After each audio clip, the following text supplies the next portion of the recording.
that one, but it's Sean Murphy with the 4-2 lead overall. In the commentary box, Neil Foulds is joined by Clive Everton. First, though, here's our MC, John McDonald, to introduce the players.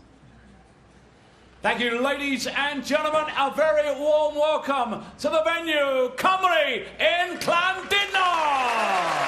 Hello, welcome along to the quarter-final stages of the Ladbrokes Players' Championship. Brought to you by World Snooker, live on ITV Sport. And now, ladies and gentlemen, our referee, Robert Zlablowski, is ready to go. Let's meet the players. Firstly, would you please welcome from Scotland, the former Indian Open champion, Anthony McGill.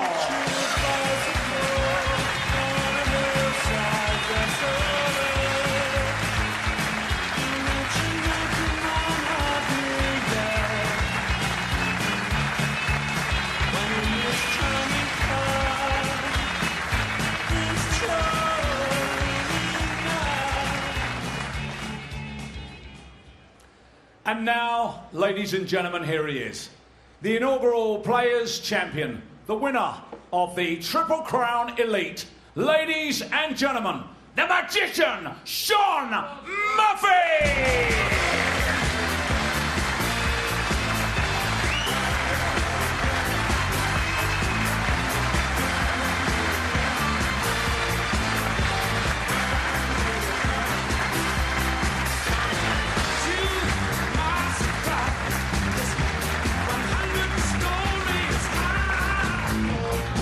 Win or lose, we're all hoping that Sean Murphy's shoulder and neck problems aren't going to affect his performance. I don't think they will, unless the match is a particularly long one. He was certainly feeling those problems towards the end of his first round match against Karen Wilson, which he won 6-3. And he certainly doesn't want any handicaps facing an opponent of the quality of Anthony McGill, who comes here on the back of a 6-0 first round win over John Higgins.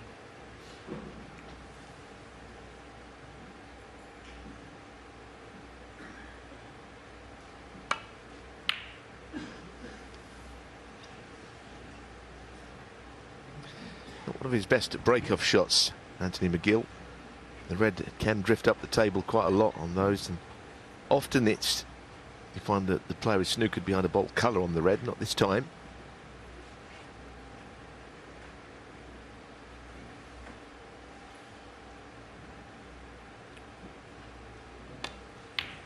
It does amaze me that in snooker, and I would include in my playing day, that the shot you play the most, i.e. the break-off shot, doesn't always work out the best.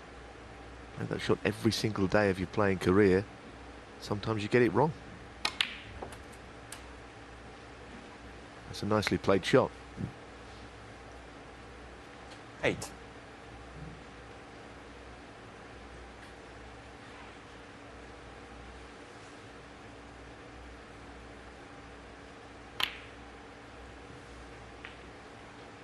Nine.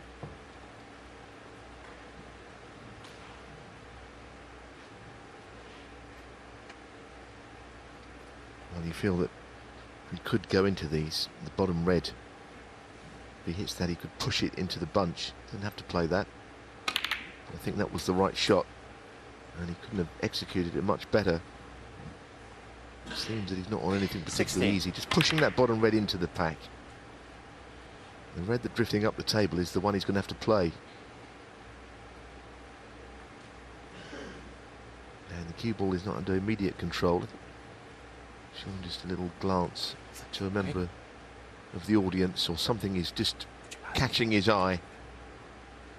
Sorry, this guy.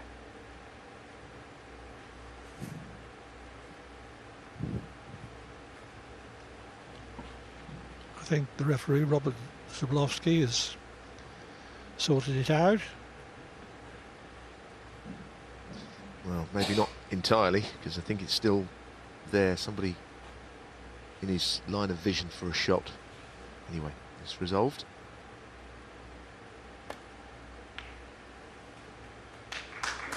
Always nice to see the next clock go in, whoever the player is, in those 17. circumstances.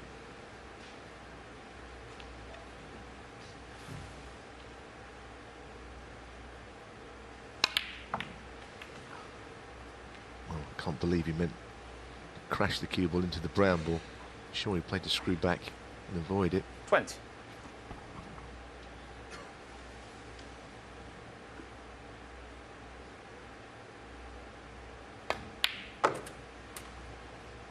$21. Murphy had a very good pre-Christmas on the circuit. Runner-up in the China Championship to Luca Brissell. Beat Ronnie O'Sullivan to win the Champion 28. of Champions. Reached the final of the UK Championship. Lost to O'Sullivan 10-5 after holding him to 5-all.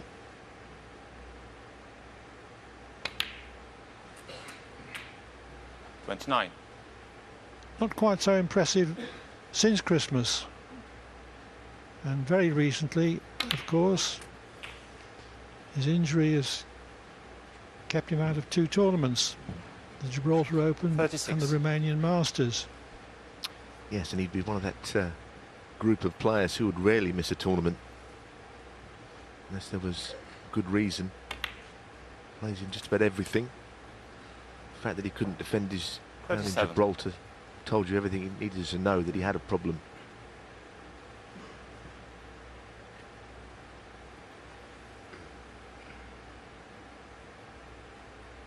But he's got a super cue action. I think that always helps.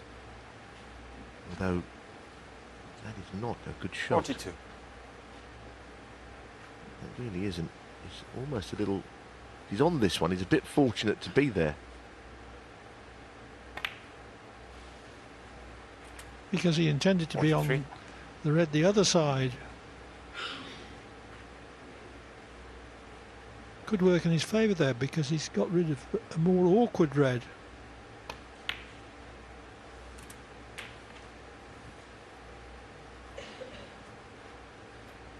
$50.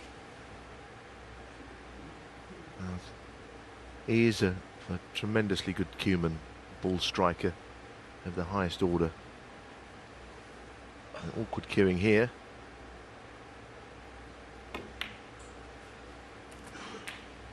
And he's got 51. something to fall back on, even though we know that he's been struggling a bit.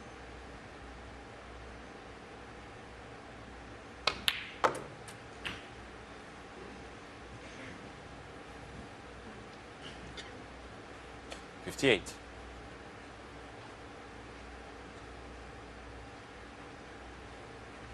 All these from McGill's break-off.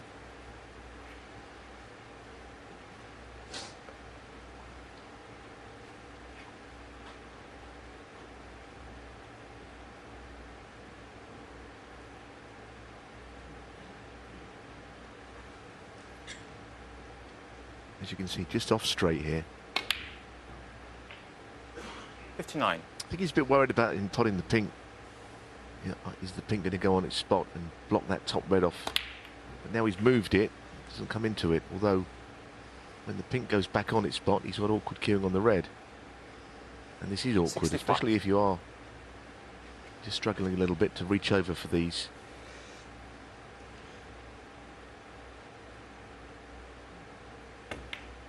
No, not close. Sean Murphy, 65. It was a very awkward shot indeed. Cue ball was really tight to the pink. And it was a cut as well. Couldn't just prod it in.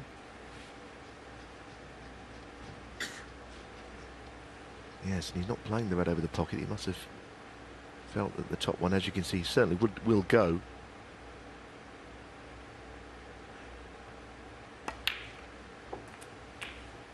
What a chance. He's got back straight away.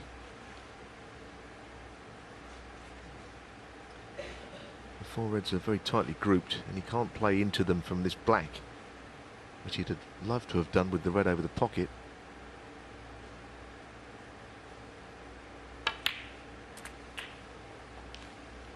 McGill's 6-0 win over John Higgins was completed on table 2 8.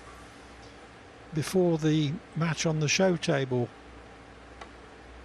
had ended. 9. So our more casual viewers may be surprised to find that McGill is actually in the tournament, because they won't have seen him play yet. Left hand red of the 4 is what he would like to cannon into here.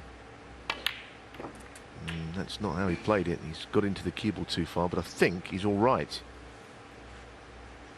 Wouldn't 60. have played to hit the bottom red here.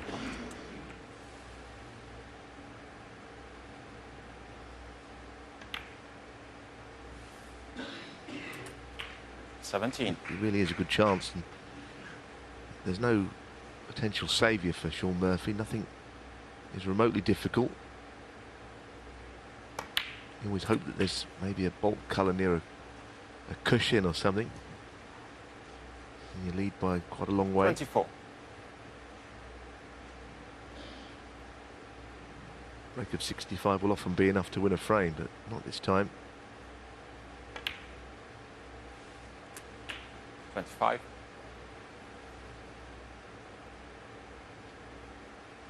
Table was recovered at the conclusion of last night's play. The conditions should be absolutely perfect this afternoon. 31.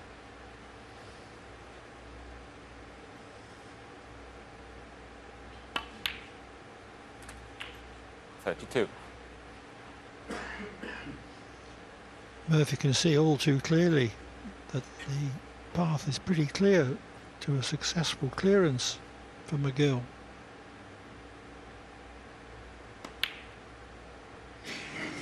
Wow, Anthony Just McGill, a- 32. just a standard straight pink to middle. How did he miss it? Well, it's an absolute sitter, isn't it? Like you say, he's doing nothing with the cue ball. Just a reminder that this is not an easy game that we play. 1. And we love watching the best players. But I'm very surprised he missed that pink.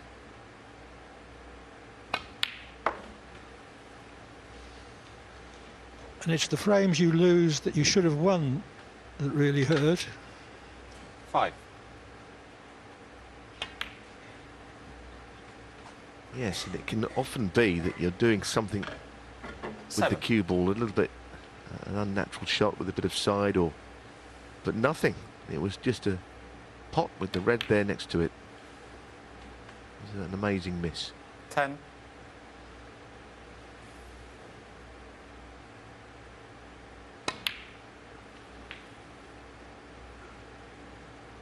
$14. Murphy was in first with 65. McGill replied with 32 and looked for all the world as if he was going to clear up to take the frame. But he missed the box standard ball to middle pocket, and Murphy just needed only to pot one more ball to clinch his 1-0 lead.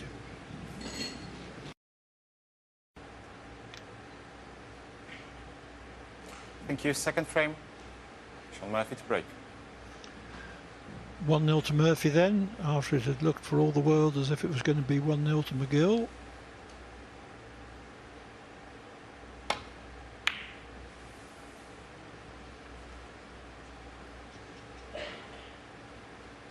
Yes, a frame of just 4 visits, that first one. The break-off shot which went wrong. Murphy 65, the 32 from McGill straight after, and then Murphy mopping up the rest. No safety exchange, nothing.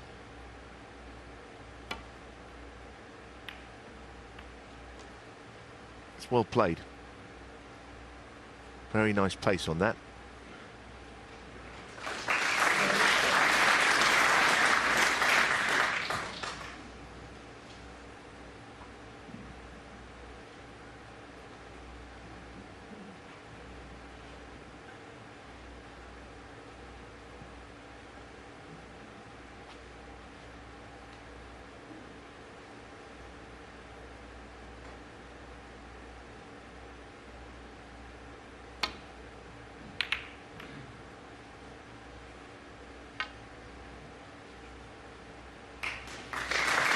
And that's even better.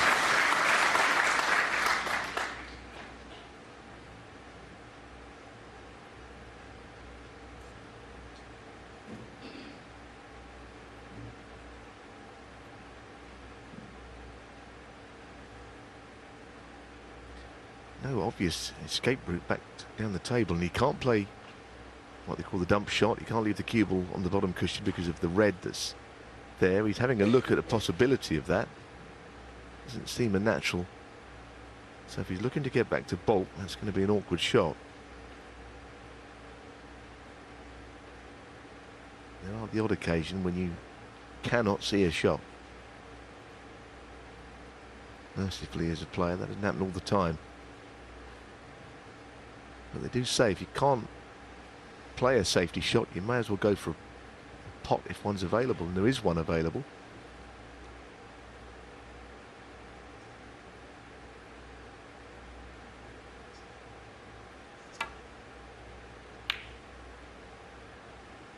He's done very well there, actually. He's done extremely well. That was probably the only way he could get the cue ball at this end of the table. It was a good spot.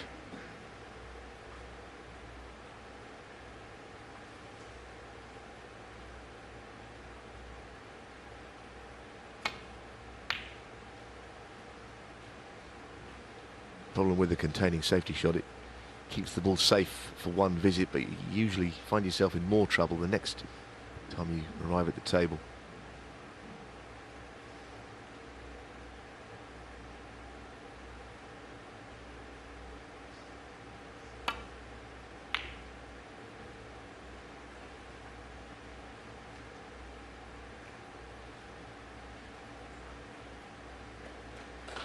Once again, very well played. Murphy said in the interview that I did with him that he felt that McGill was a better safety player and tactical player than he was.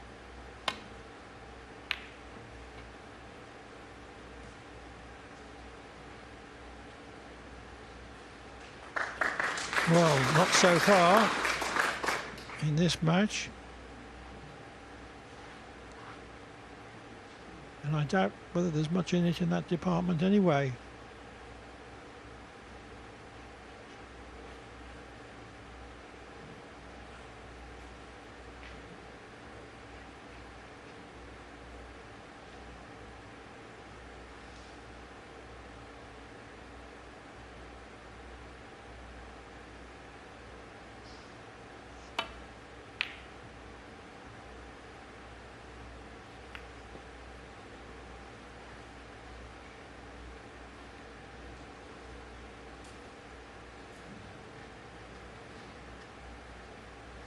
Can still get to the centre of the cue ball for the red he wants to hit.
Well, I don't think he feels that Sean Murphy will be attempting the plant of the two reds.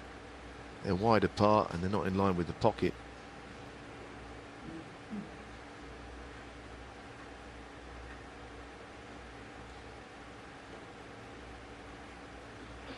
Kind of shot that might look easier than you think seeing that camera angle, but trust me, that's a difficult plant to attempt. Bottom red goes, but he couldn't get, I think, out onto a colour without playing it at great pace. Good little exchange in the safety, this one.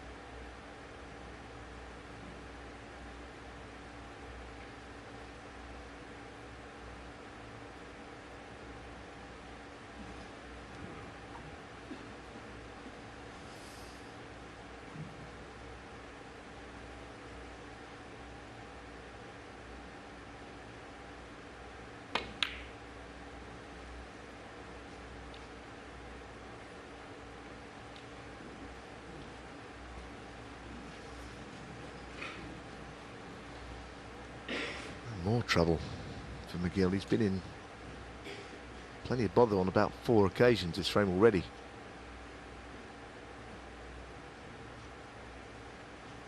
Whereas if the cue ball had dropped in, he would have had a thin cut to left middle from next to the green.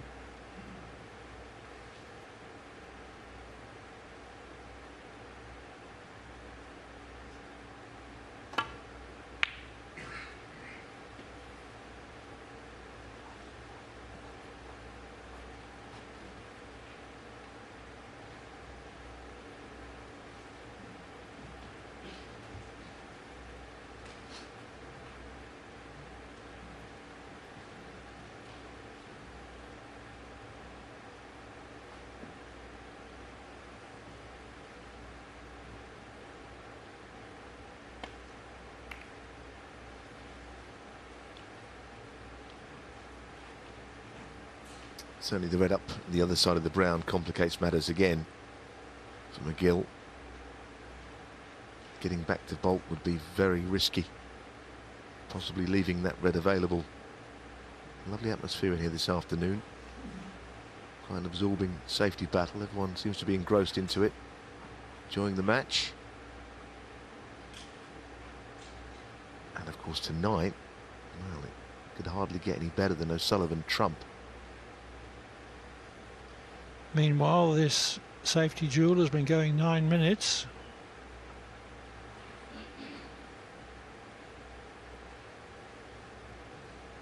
I think crowds like to see a mixture. They like to see big breaks, but they like to see tactical duels as well. McGill does not want that in, because it would have offered choice of easy starters from the D. Yes, he's shown some very good defensive play. What I mean by that, not even regulation safety shots, just finding an area on the table. And there aren't many where Shaun Murphy can't pot one.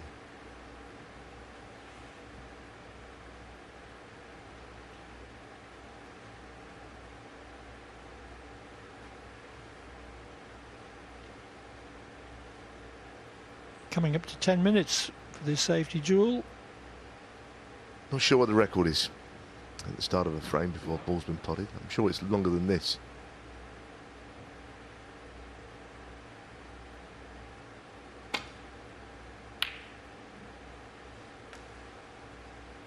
Oh, what about that? I'm not sure he played him behind there, you know. But it's very effective all the same. I think he may have been trying to cover that red, but not quite so tight behind the green. The nearest red, that is.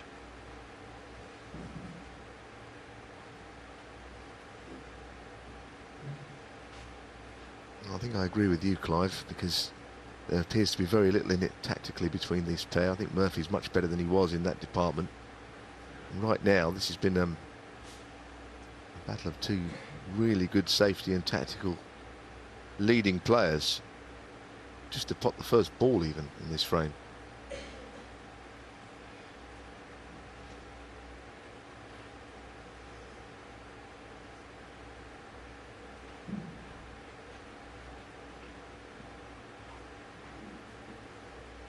If you could get the cue ball where his left hand was there, just looking across in behind those two reds in that right corner, somewhere in nestling into those two, that's probably what he'd like to do, but the path is not easy to find to make that even possible.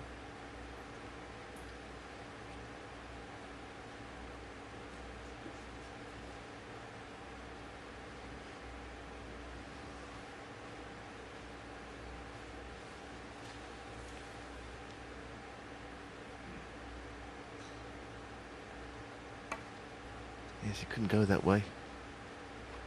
This needs to move. It's quite a serious error, and advantage Murphy.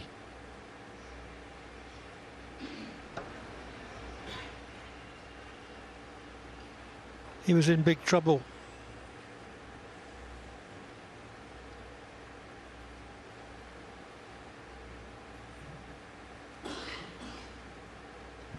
Now he's got to figure a way of getting onto a colour. Just off straight on this red, and the cue ball naturally would head down, as you can see, down the table. Oh, there was a route onto the black. What? Yes, at first it didn't look as if he could avoid the second red.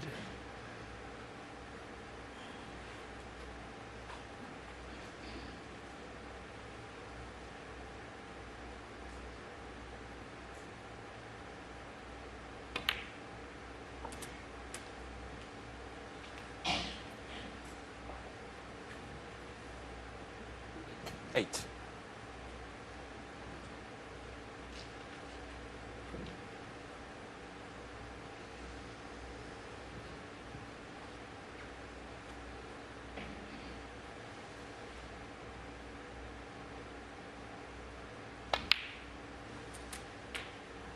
Nine.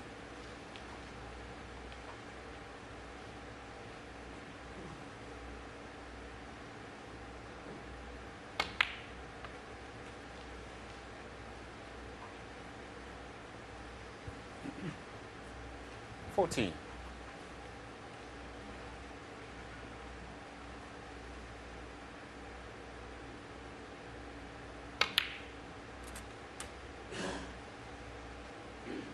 Fifteen.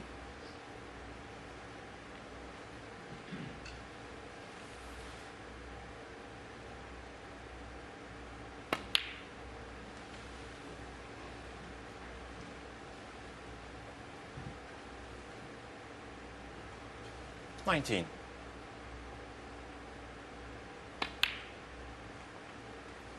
20.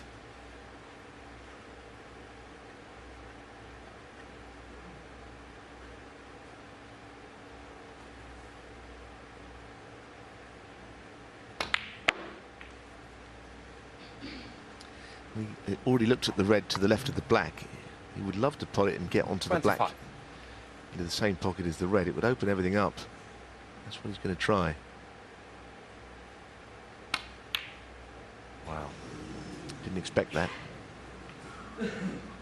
Sean Murphy, 25. Maybe took it for granted. Yeah, I mean, it's not the easiest of shots. Just, I suppose he's thinking about holding the cue ball. Didn't want it to go up the table too far, but he looks a little surprised that he missed it by quite a way.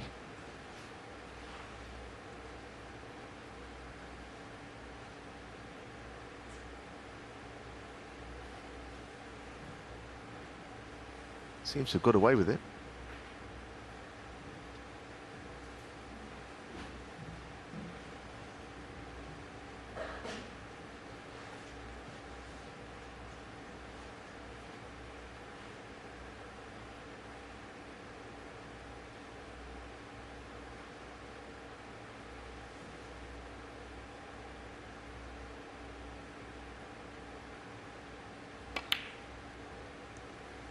Double played is a shot to nothing.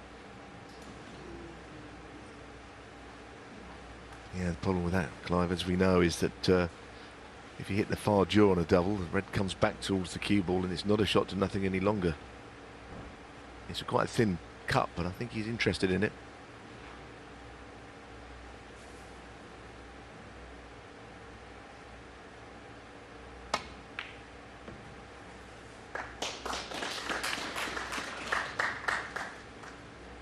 One.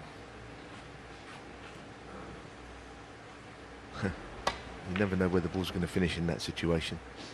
He's chipped the left red into the path of the black if he'd have wanted to play it.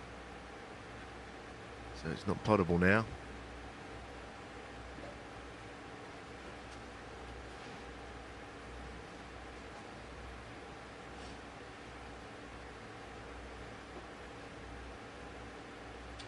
Green ball.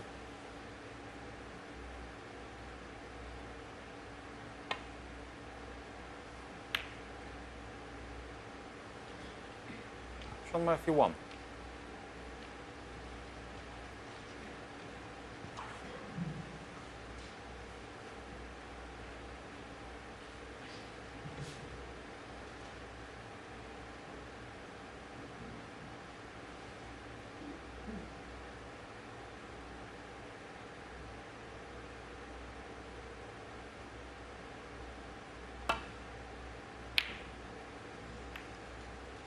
Well, it wasn't Murphy's best directed safety. He did leave a pot on, but McGill was really nowhere near it, and has left an easy starter for Murphy.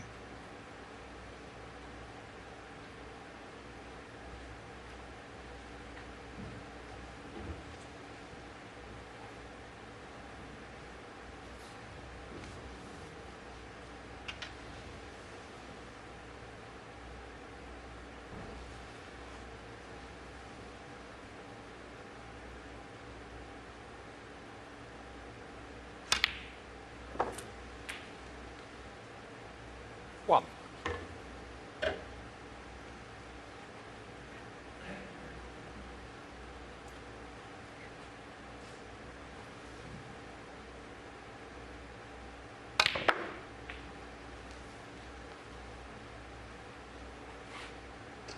Strong left of centre striking there. 6.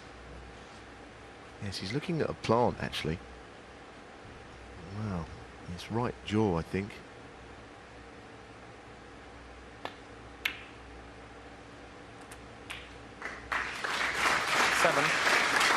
Played it nicely, and it was good cue ball as well up for the black. That was, I think, the real incentive in the shot.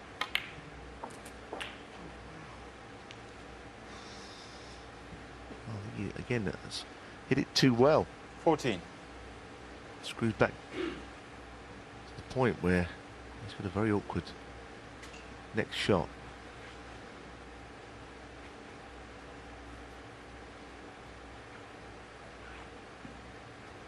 Well, he obviously wanted to be on the red to the left of the black.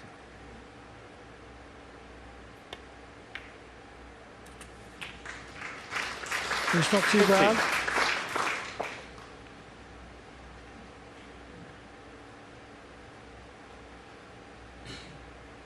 No, it's got a bit of extra pressure on it though.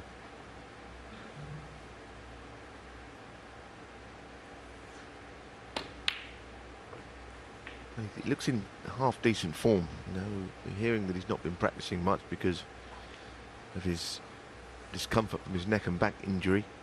21. But he doesn't look like he's playing too badly, as was the case against Karen Wilson the other night. A couple of centuries in that match. 22.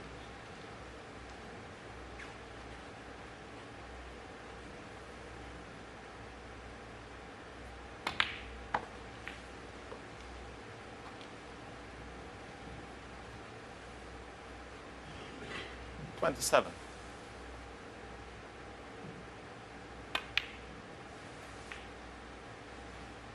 28. It's black and one more red is all he needs. I think he'll be very encouraged by the start that he's made.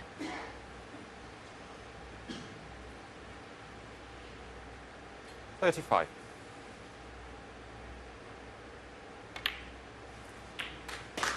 36.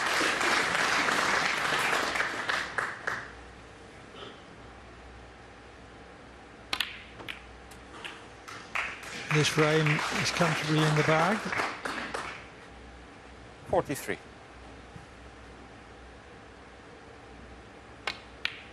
No sign that Murphy's 44. back and neck problems are affecting him in any way.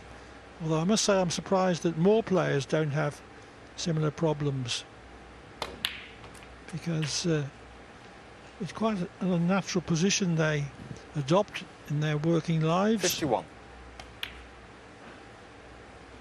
They're leaning 52. forward but looking upwards, so it throws a huge strain on the top disc and the back of the neck.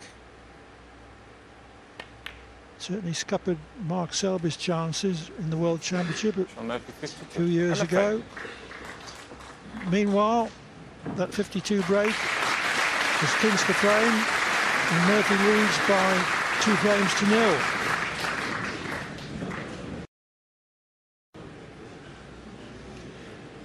Sean Murphy leads Anthony McGill by 2 frames to 0.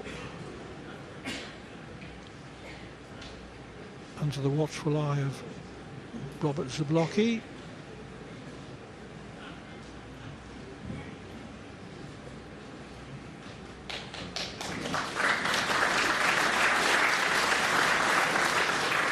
Thank you. The third frame. Thank you. Third frame. Anthony McGill to break.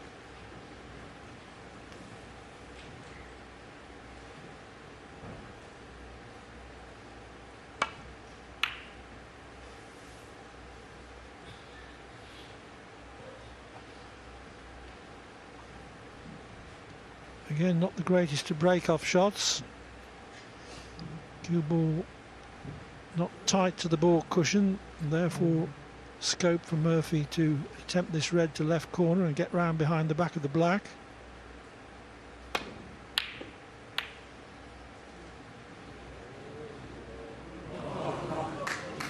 Very nice fluke for him. Yes, and he can't really complain that he's not on the yellow because the red's in the way. Not that he was. It was an outrageous fluke.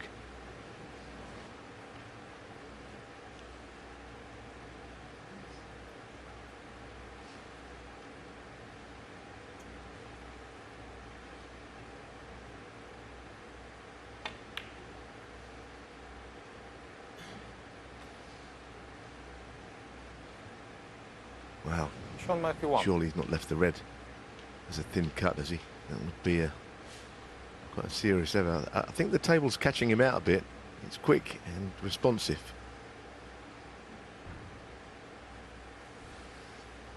He's not available to pot, I don't think.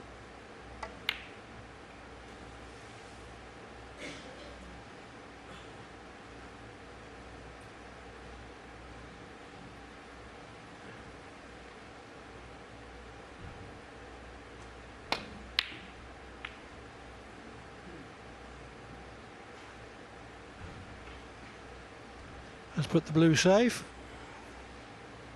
Which is not in either player's interest particularly. Not at this early stage of a frame. If you're 50 in front or something, then by all means.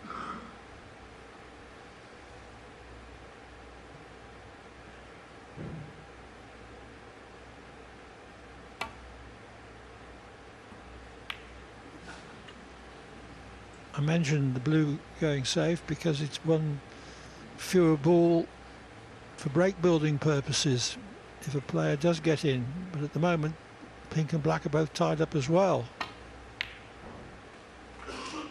Not that I expect that to last very long. One.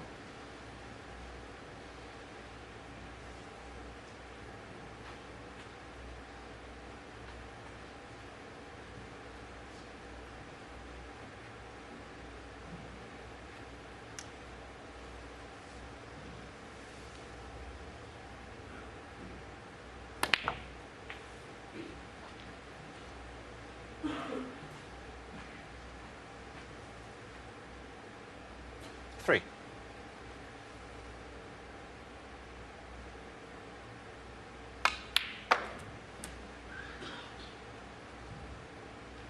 Four. No blue to screw back for, only bought colours.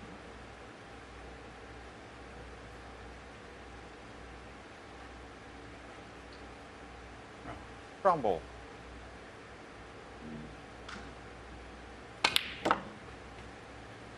I think the blue is actually in the way of the natural one cushion into the bunch. Where it was exactly where the blue is placed. The natural angle to go into them. That's why he's broken down.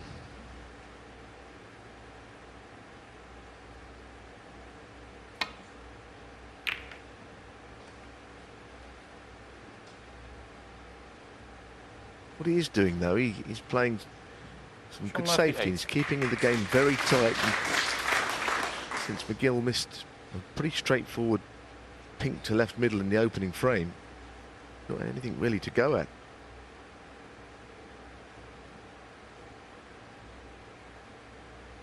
"28 minutes without a pot and nothing even remotely close to a chance."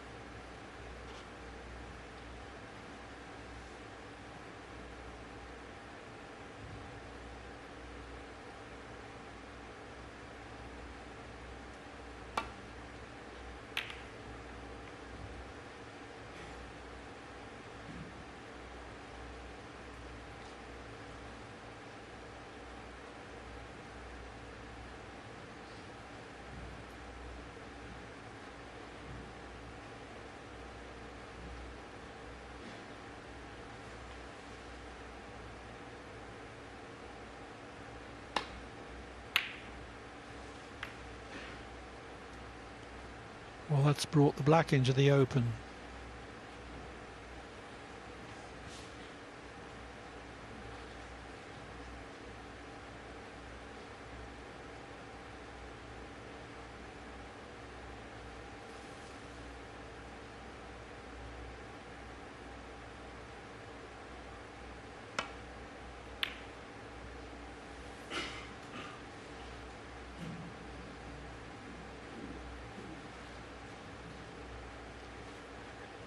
The red is on to left corner.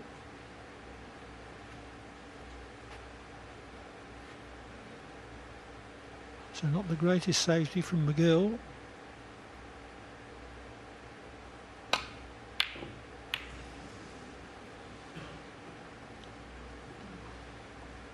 Murphy has missed it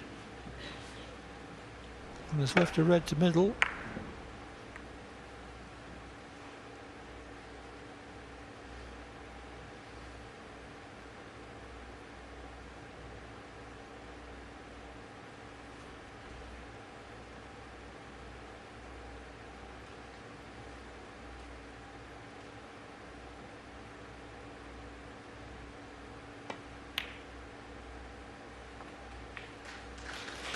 McGill's first pot for half an hour.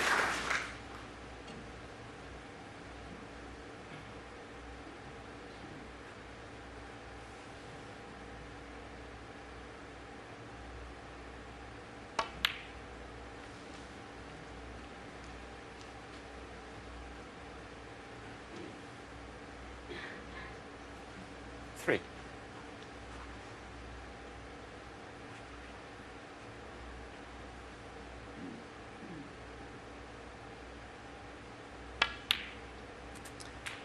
You'd like to shift that red that's below the black. I think it's just making it awkward when the black's respotted otherwise. Yes. Wow. I'm pretty sure he played the cannon and missed it.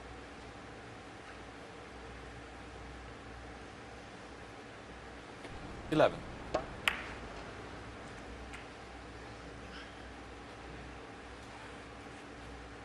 Yes, he must have thought the cannon was just about automatic. I don't know it whether wasn't. No, sorry, I'm not sure whether he played it to cannon directly or to cannon it from the cushion, but he missed both ways. And like you say, had to be a basic shot, really.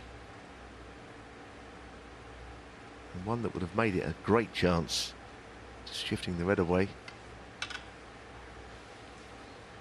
Now he's got to play a recovery shot.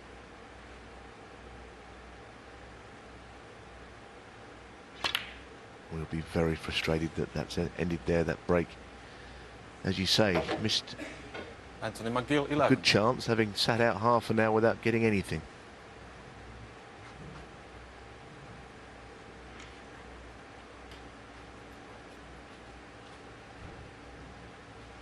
Nowhere near this.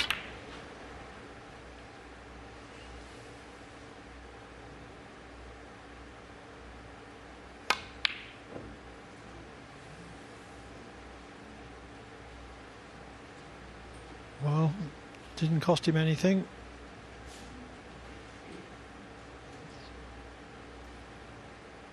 So a couple of balls remain unpotted rather, when you would have expected them to go down.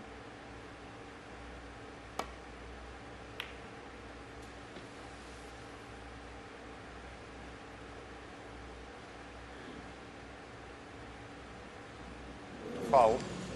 Just made it. 94. I think the table's quick, more so than it has been all week. As I said, the cloth was changed. I felt this might stop in the jaws. Kept running and running like it was going downhill.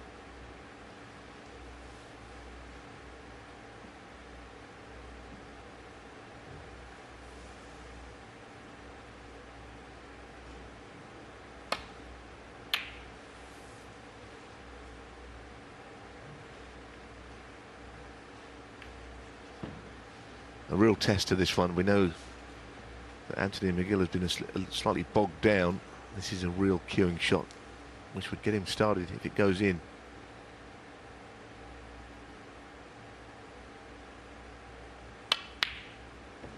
Yes, that doesn't surprise me.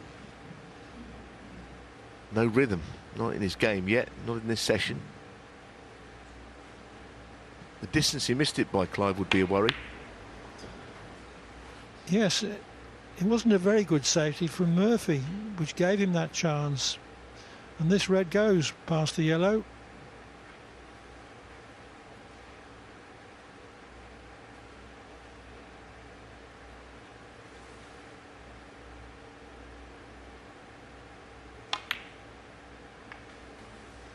Although blue is no longer safe. It's a very adventurous shot.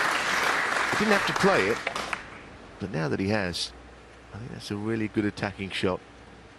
He should be reading the signs here, Murphy. He's got McGill under pressure. And if he was to win this frame, he could be moving right away from him in this match. Ooh. Oh, that's the miss of the week. Sean Murphy 1. Well, just hit the blue too thick. Maybe thinking a little bit too much about how he was going to cannon the bunch.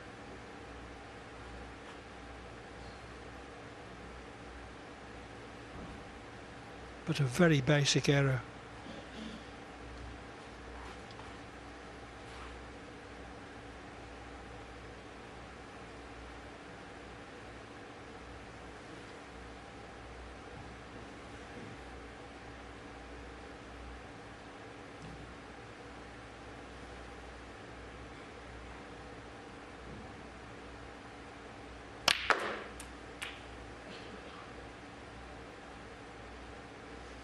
Well, that's a great shot. Finish on the pink. Still can't quite get over that shot that Murphy missed, though. Having knocked it into play.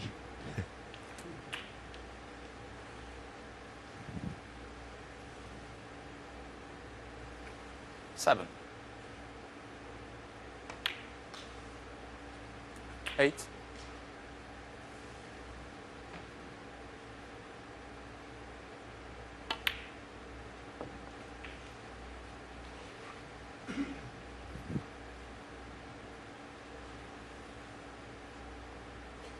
14.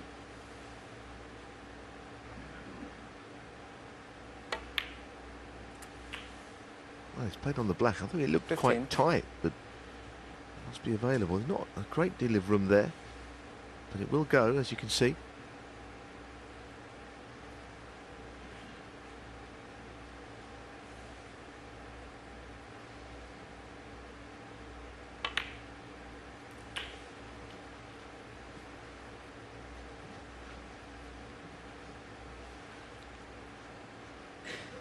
Murphy's 22.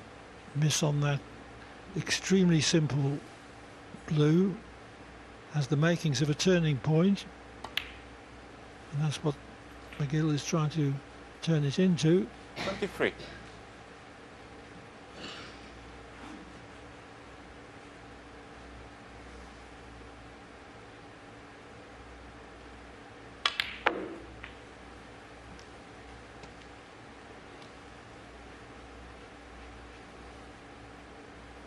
Twenty-eight.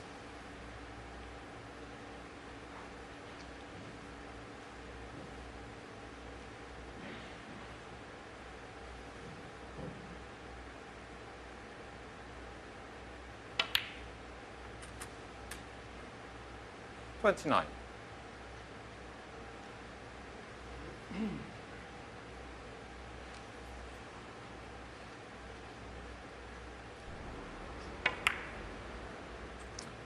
Wanted to be top side of the blue, which makes everything so easy at this game.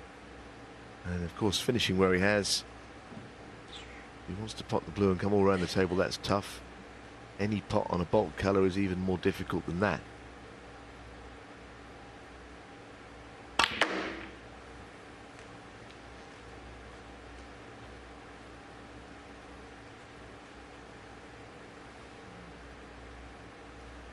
$34. No.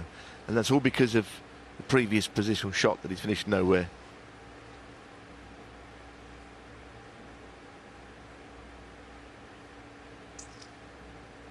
I have to say that it's where Ronnie O'Sullivan that's been very good all season, because he's got perfectly on the blue on break building chances like that. And that's why he remains the man to beat. His cue ball control is exemplary. Look at the mess he's got himself in here. All because of that one shot that went wrong. Anthony McGill 34, Sean Murphy 4.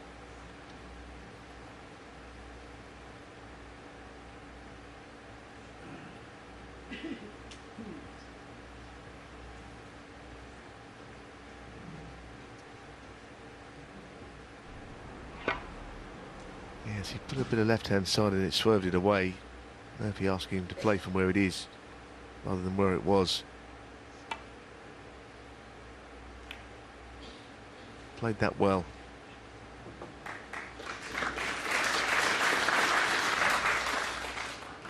He's actually got Murphy in a spot of bother here. Can't get a thin edge back to Bolt this time.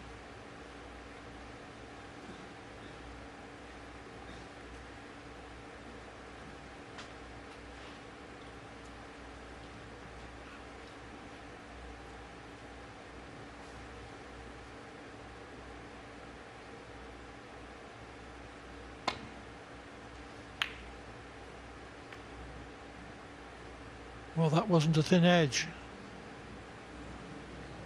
Chance for McGill to clinch the frame. Yes, he can't afford to let Murphy back to the table after that. That was another chance, and he must take this one. He really has to. Get a frame under his belt, and he'll feel a lot better. And he's perfectly on the black.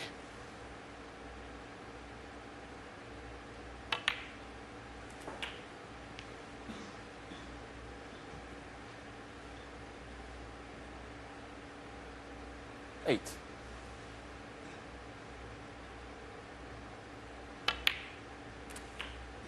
Nine.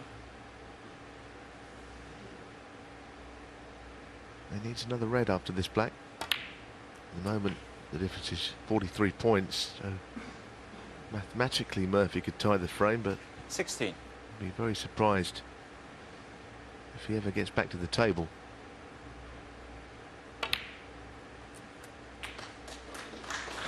17.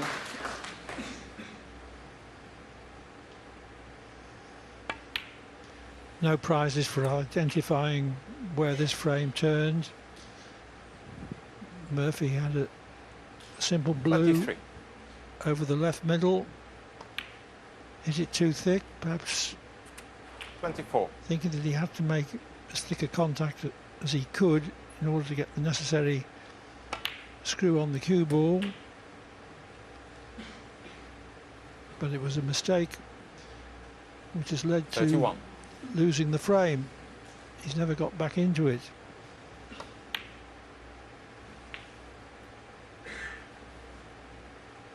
$33.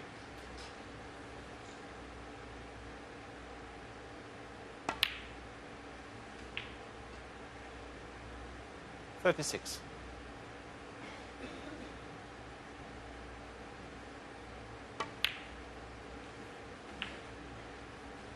40.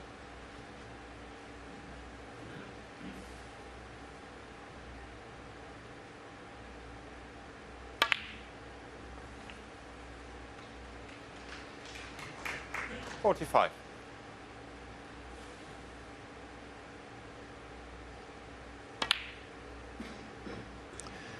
So with that nice clinching break of 45, Anthony McGill wins the third frame, but still trails by 2 frames to 1.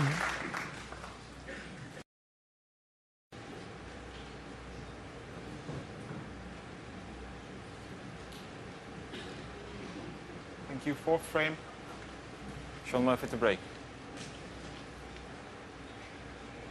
Best of 11 quarter-final. Winner to play Mark Williams tomorrow evening in the semi-finals. And a poor break-off shot from Murphy.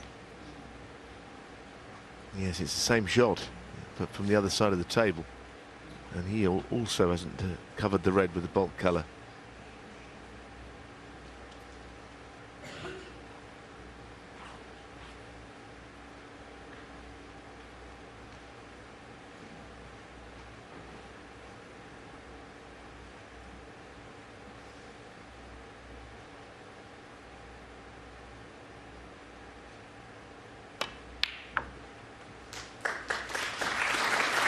1.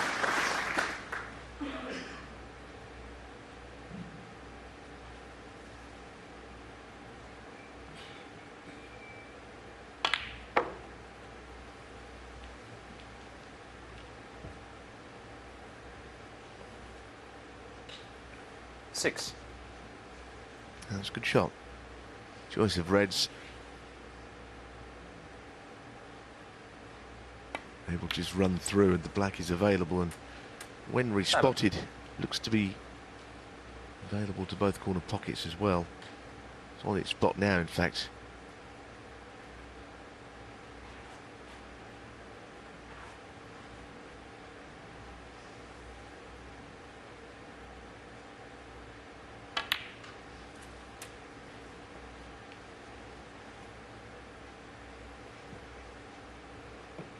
Fourteen.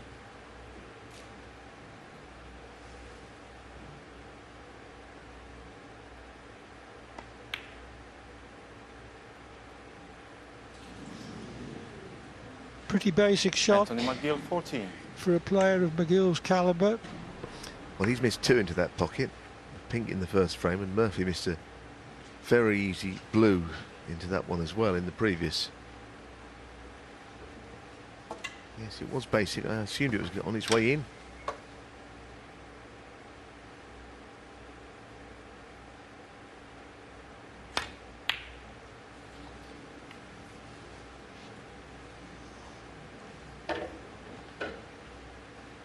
That was a much tougher shot. Maybe he attempted it in the belief that it was the only red that he could leave, and he has left it.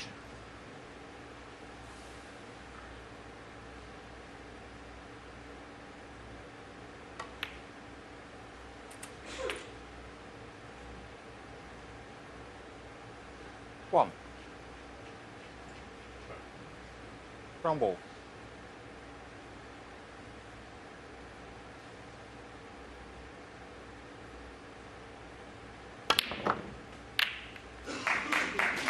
Well, he could afford to take the risk with the red over the middle pocket, albeit he would have been snookered on it. But 5. options are plenty there. I know Alan McManus said he wanted to see him play 6. with a bit of rhythm and quite swiftly around the table. He's not been able to do that yet, but this is an opportunity to just speed up his game and get himself into flow. I think he's a better player when he's moving purposefully around the table rather than looking at 30. too many shots and too many options. That last shot has improved the position for break building purposes of no fewer than 4 reds. 14. Yes, it's a wonderful chance, but we have been called out already in this match with players kind of very surprisingly missing something easy.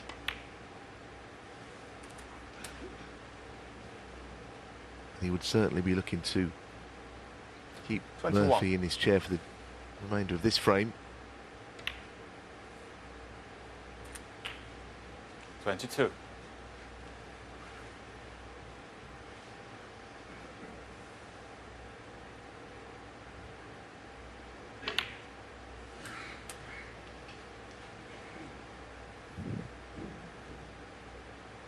$29.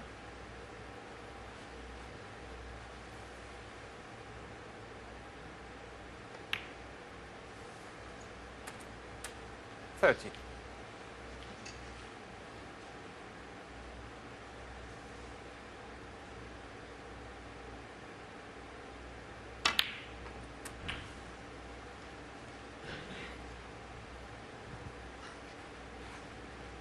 37.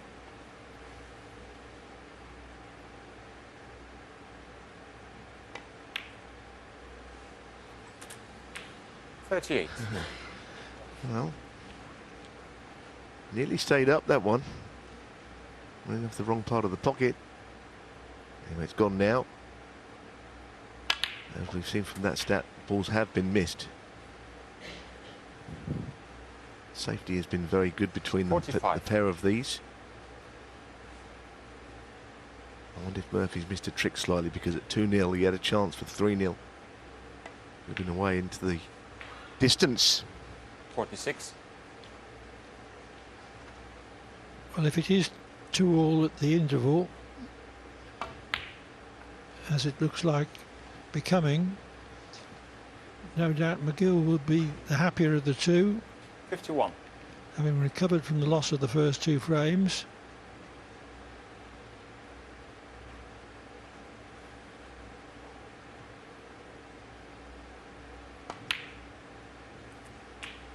$52.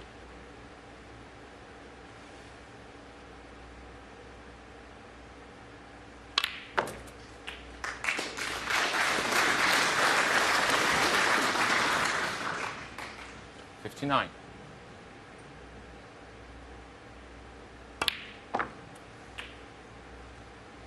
$60.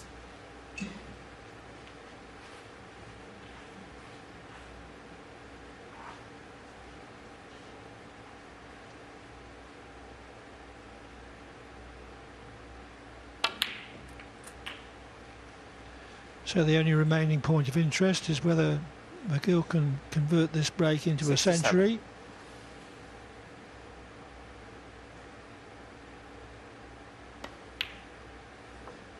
He's only made 12 this season, 68. which is not many for a player of his standard.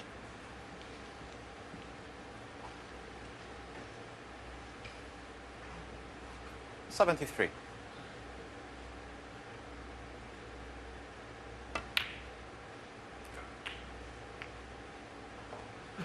$74. Well, he's certainly got a chance to make another one here.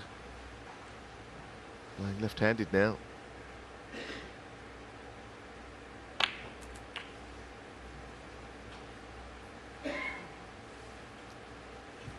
$80.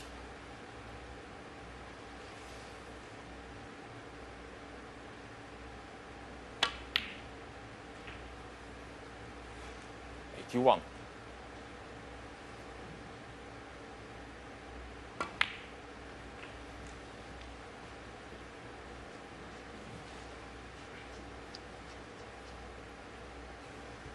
$86.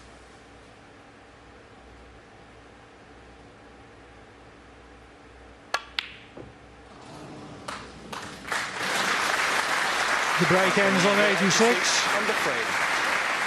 And Anthony McGill goes to the interval level at 2-all.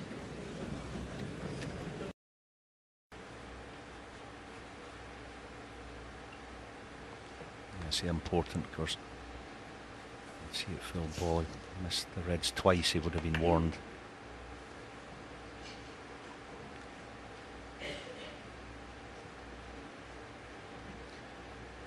If McGill does come back and win this match, it wouldn't be the first time he'd overcome a slow start to beat Murphy.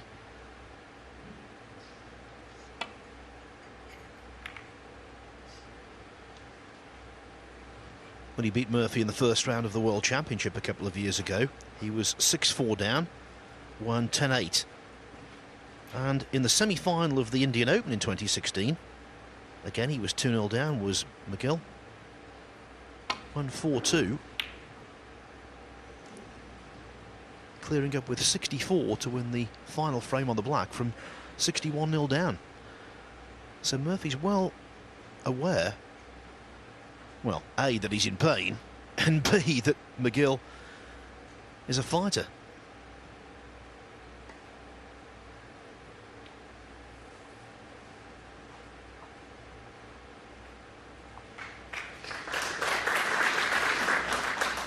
I was chatting with Sean in the press room before the match, and he was telling me he's seen a physiotherapist here in Llandudno this week. He had some treatment actually today. Yeah, he was looking at the start of this last frame. There is a kind of smoke machine in the arena that seems to still be belching out the smoke. Is it? Well, they turned off. It'll just be a little off-putting. Difficult to tell in the screens there, but out there in the arena, there's. I just you see it in the air. Yes, now the smoke is stopped. One of them wants to build a head of steam.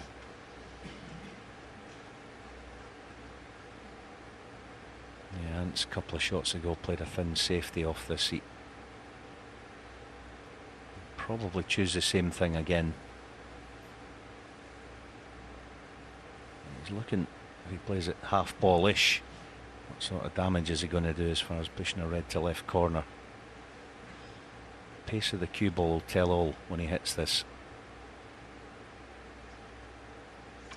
Yeah, half ball, speculative plant.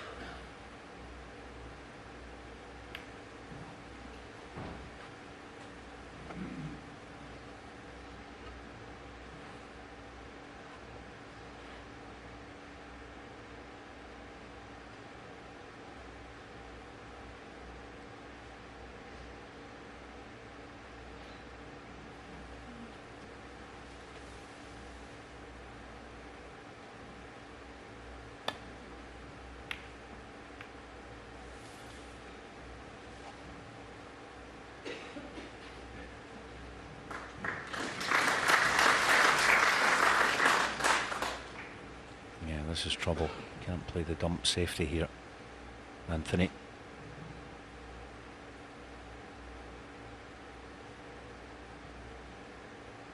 Playing the red second to left on the table there. Anything but thick. Wouldn't actually mind missing this first time. Oh, brilliant shot. Oh, that's a beauty. Shot of the match so far.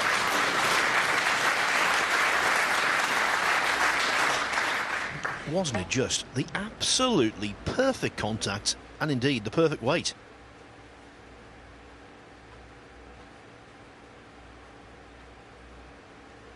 The other satisfying thing about shots like that is something that Anthony will practice a lot of.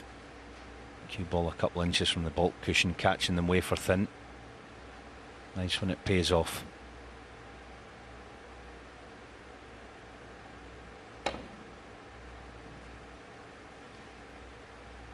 Oh, what an effort this is.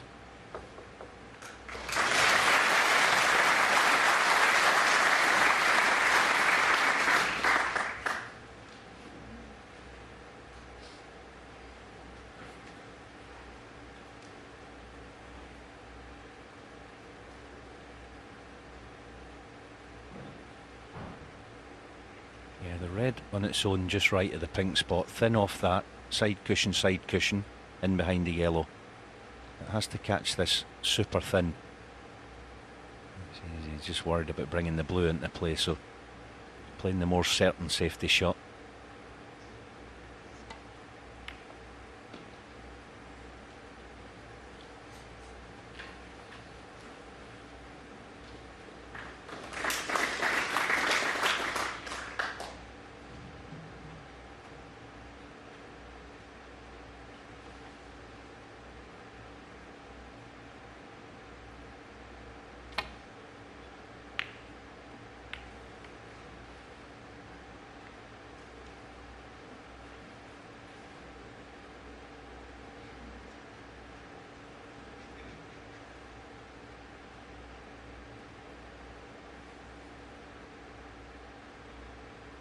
Another toughie.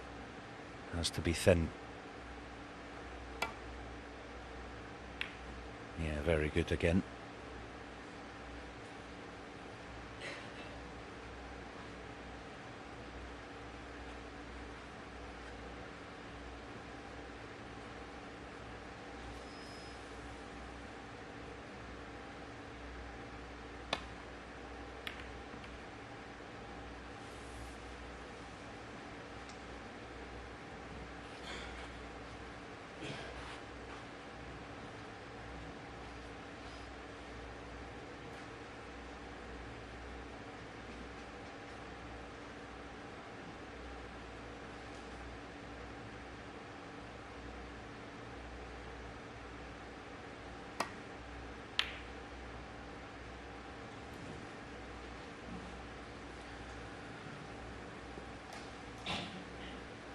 Some really good safety being played by both players in this frame.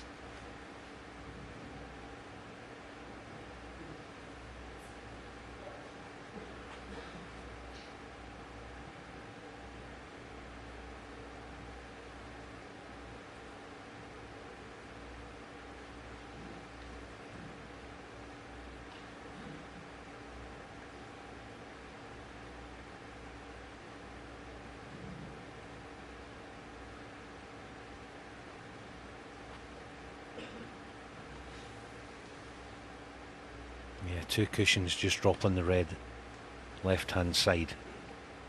Just drop dead weight. Don't slip round the back of it. Yeah, that'll be going back. Miss. Antonio McGill 4.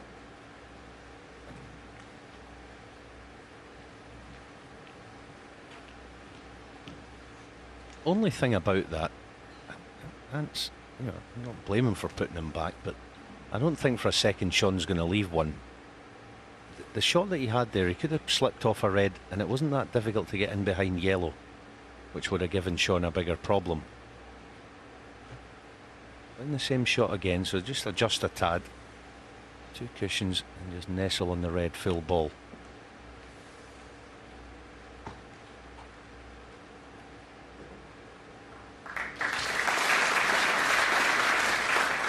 You see that so often when they need to make a minor adjustment. They always do. The player has to put them back, of course, but more out of hope than expectation. Yeah, but as I was saying, that the last time Ant had the white just to the right of where it is now, that red just above and to the right of it, he could have slipped off it and would have fancied getting in behind the yellow.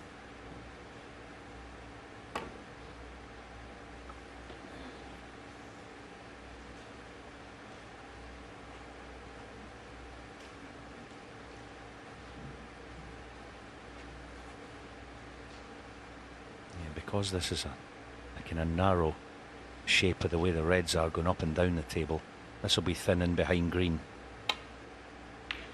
Yeah, he's got it just a wee bit thick, and that's taking the pace out of it. Chance now for Ant's figure of 8 in behind yellow. This frame almost 12 minutes played, a ball yet to be potted. And no immediate prospect of the deadlock ending anytime soon. Yeah, eyeballed the yellow. You see the left hand side on it.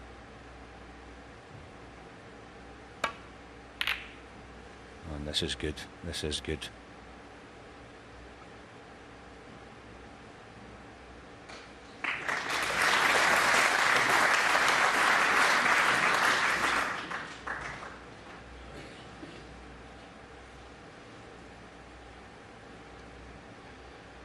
The cue ball there was one revolution away from being dynamite. Just shows the fine margins at which they play.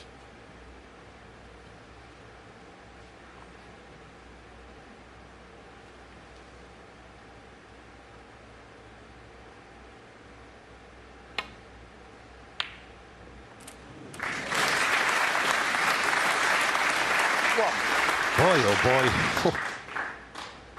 What a red he's picked out there. Not dissimilar to the shot Mark Williams played it. 4-3 in front last night.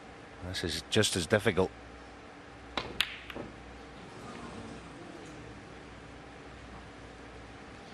Yeah, I'm Sean not Murphy surprised won. the black went astray for two reasons. As Alan said, the tariff was very high anyway, but when you've got a bad neck and you're queuing down, that's when the pain is most intense. Or the discomfort most intense. It's kind of the way Sean Murphy plays, though. What? You know, pots an amazing long red and he's faced with an equally difficult black, but he just sort of accepts that, right, I'm going to have a go at this regardless of the consequences of missing it. When he's on, he's really on, Sean Murphy, but it's a high risk strategy that he plays at times.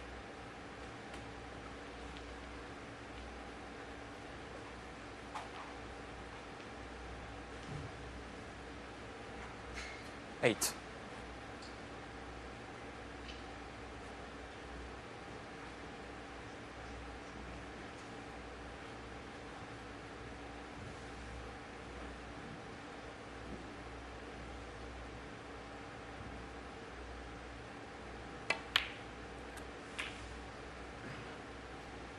Nine.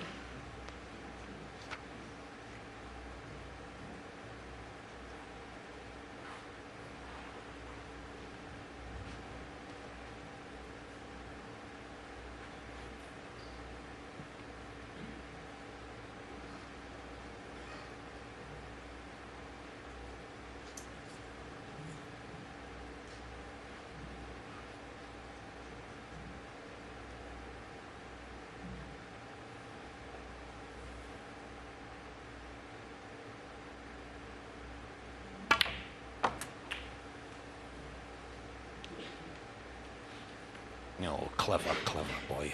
What a shot. Deliberately through 15. the gap. A little nestle cannon.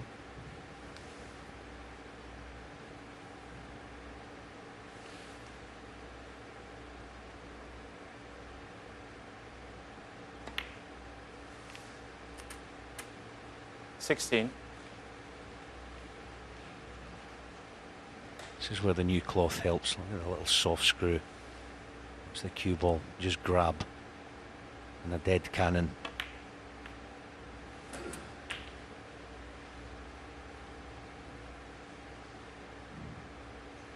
$23.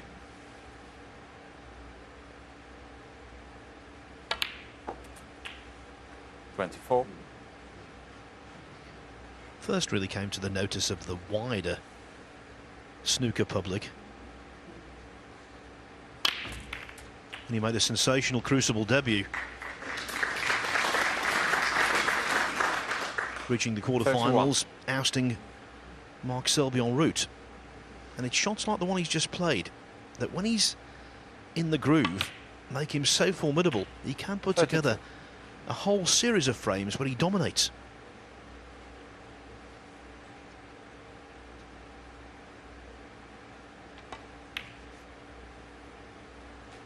He's claimed some good scalps this season already. At the English Open, he beat Neil Robertson in the quarterfinals. In the Ladbrokes World Grand Prix at Preston last month, he beat Stuart Bingham in the last 16.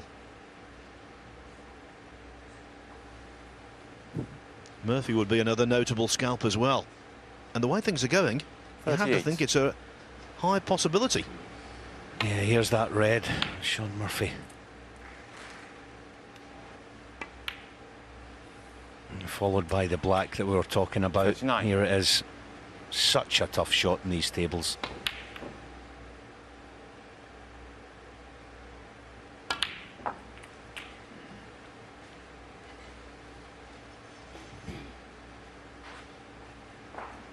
$46.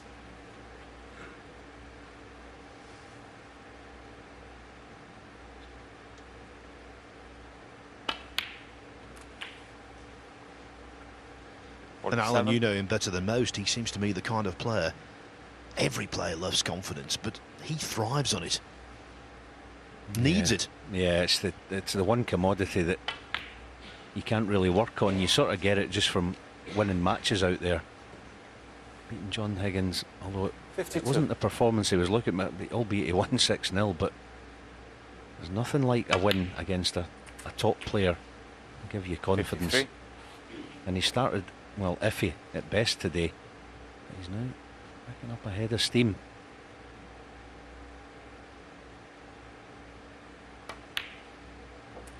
Blessed with a top temperament as well as Ants. Certainly need it out there, because it's not going to be all plain 6. sailing. And already he's arrived at frame ball.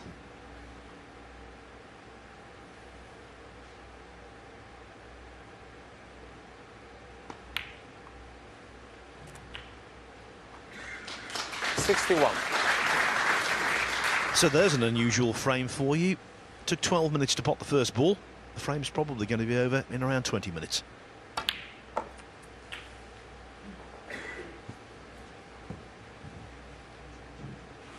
$68.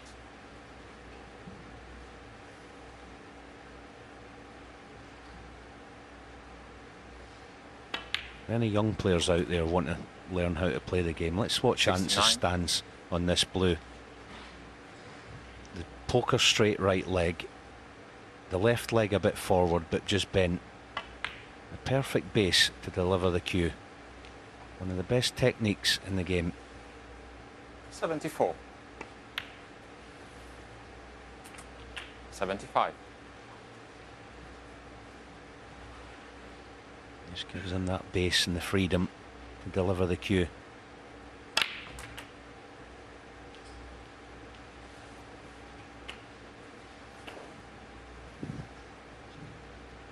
$82.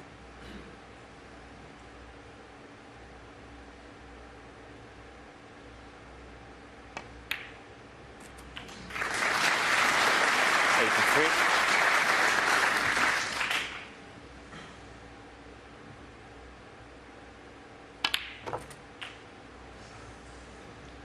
Oh, that's a pity. 90.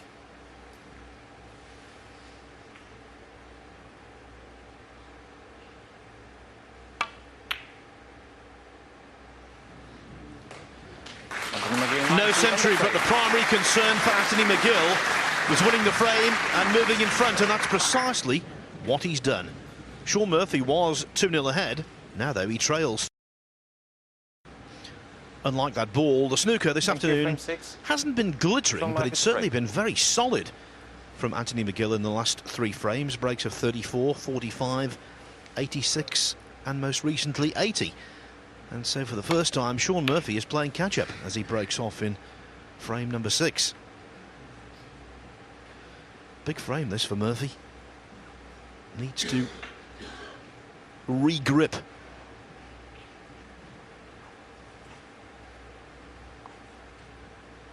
Yeah, just watching Sean there. I'm feeling uncomfortable. He said as the match went on, his last match against Kyron, he was feeling increasingly uncomfortable.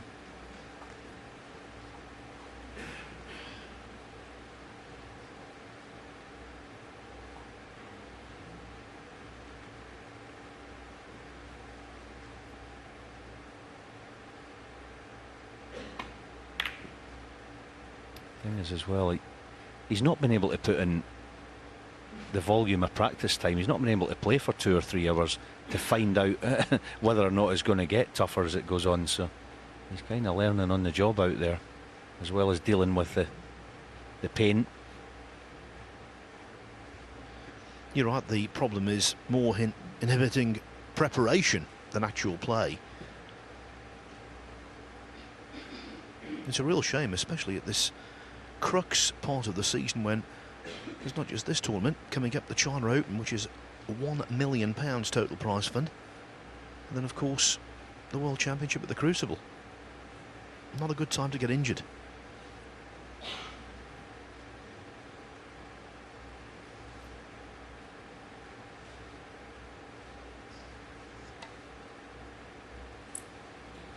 Foul and miss. Sean Murphy 4.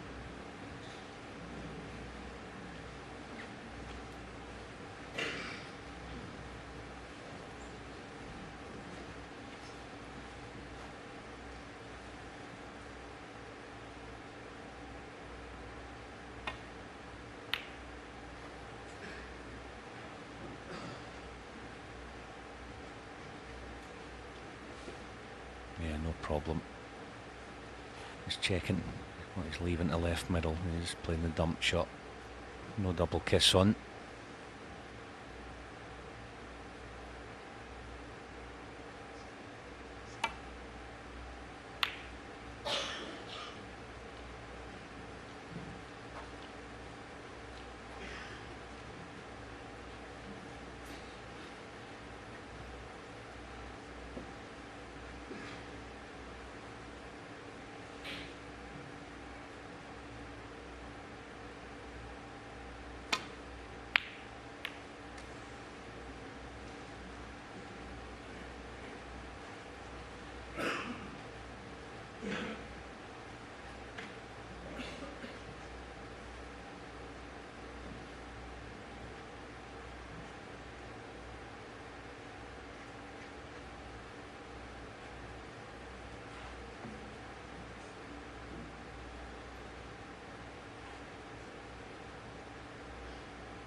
Same shot the other side of the table.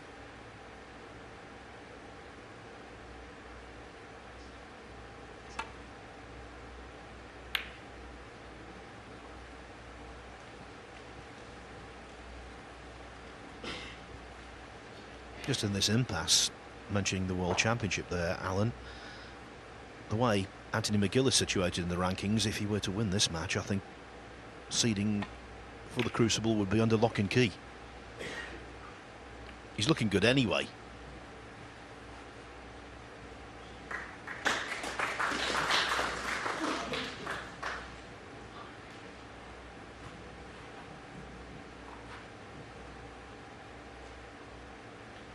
he's actually, in my opinion, and it's very Mark Selby-like in his approach to the tactical side of the game. He won't play a shot under duress. He'll consider everything before he makes his decision.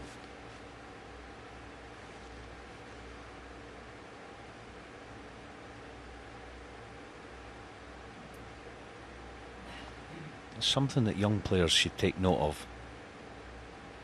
You don't have to go out there and play the first shot you see. When you're under pressure, take your time. Sometimes percentage snooker will pay off in the end. So this is 3 dump shots in a row that Ants is playing. Oh, this is not good at all.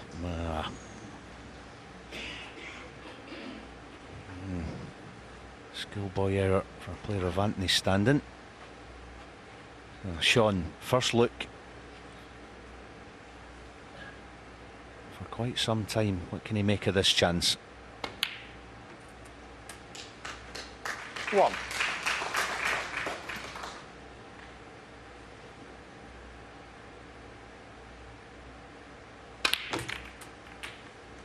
Look at the action he got on the cue ball. 8. I think it stopped and whizzed back about 3 separate times in that shot. Unbelievable cue power.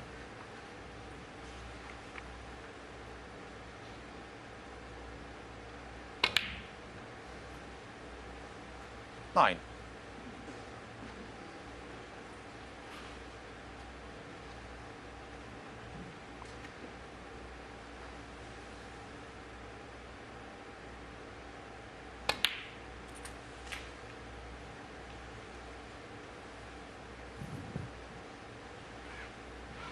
16.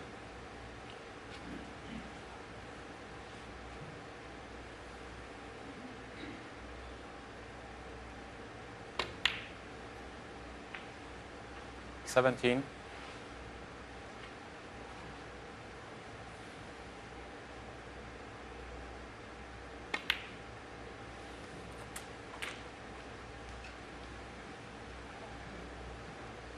'This is as gilt-edged a chance as you could ever wish for at this level. 23.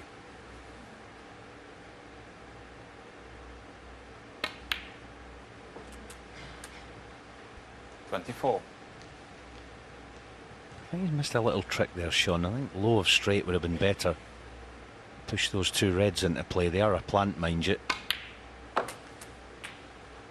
That might keep. You'd fancy him potting it. Should he have to play for it? 30. The reason I say about those 2 reds, he's going to need at least one of them to win the frame at this visit, should he get that far.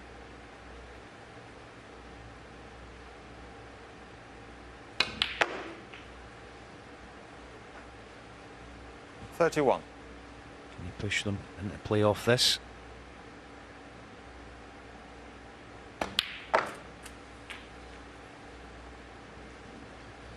He gets through the ball with such authority, doesn't he? The cue action is just a sight to behold. 37.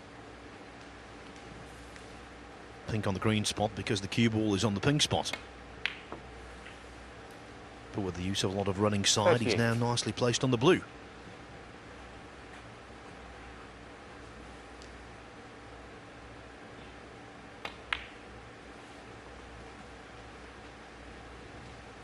Yeah, I don't think he'd be. I think it'd be 43. advisable to be messing with the black here. I think he'd be back up top side of the blue.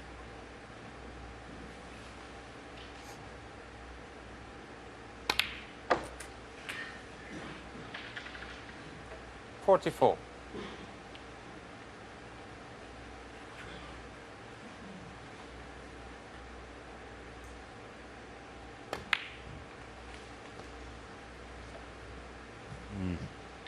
Still got to play one more good shot here. 49. He's probably forced into playing for black now. So has to be careful with this. 50.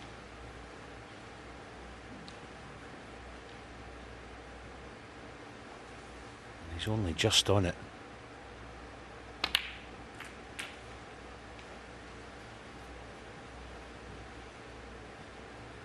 $57. A really timely break, this.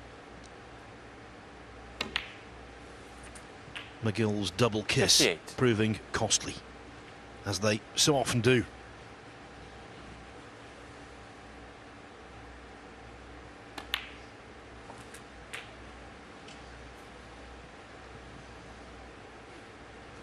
$65.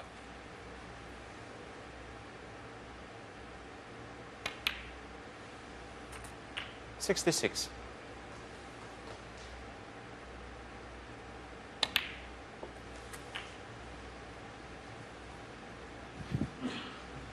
The break goes to 73, so Mark Williams will be delighted. The most that Murphy can make is 140, so Williams is 141, won't be challenged as the highest break of the tournament so far.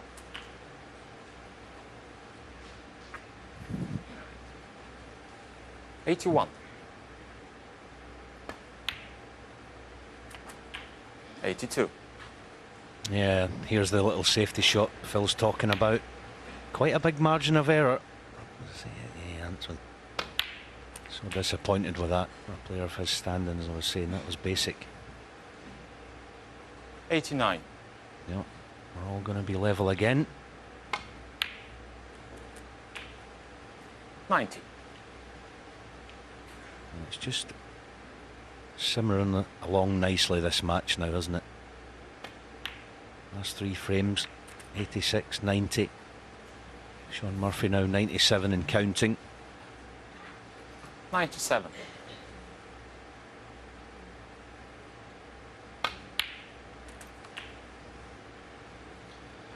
$98. Ladbrokes are donating £100 per century to the Jessie May Children's Hospice at Home charity. And so there's another oneer in the pot. Well done, Shaun Murphy. 105.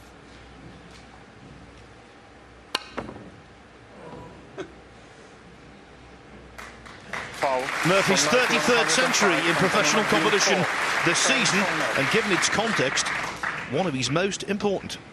It is 3 frames each, everything to play for.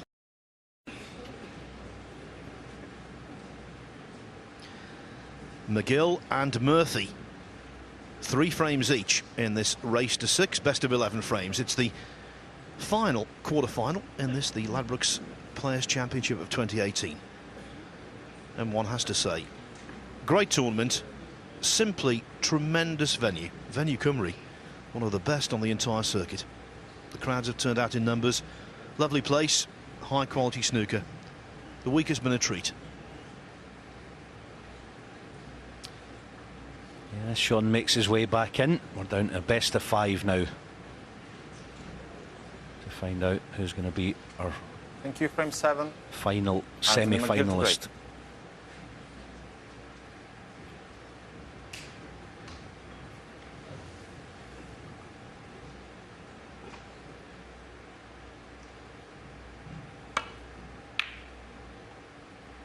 Yeah, now that the table's settled in, with 6 frames on it, the break-off shots seems to be more conventional now. Players obviously getting used to it. There's a large disparity in how many times these two have been to ranking event semi-finals. Anthony McGill is looking for his 5th. Murphy trying to reach his 37th.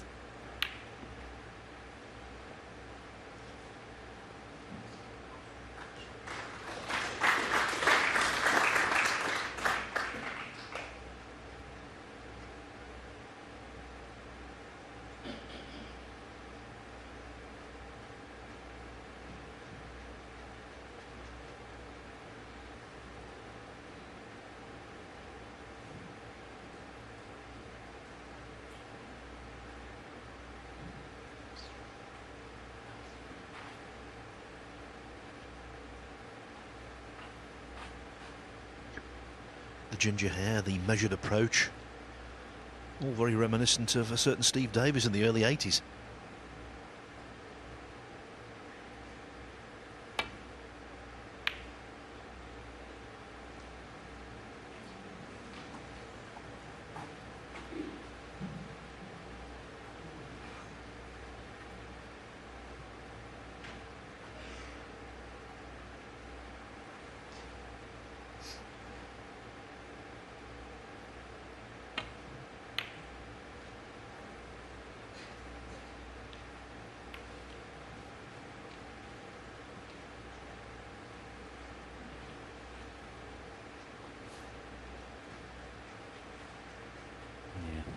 pull the trigger here, Ants. Only Reddy can leave it, the one he's playing in all probability, so probably worth having a go. Type of shot he practices.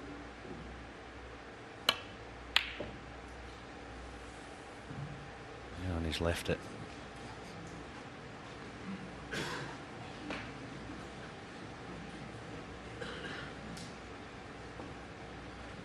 And Murphy's arm, of course, already warmed up by that century in the previous frame.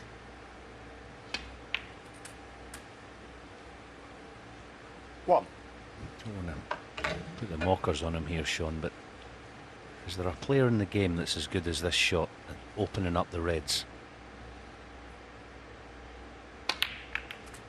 Yeah, he didn't go full bore. He was just a wee bit low for comfort. 8. May play the double.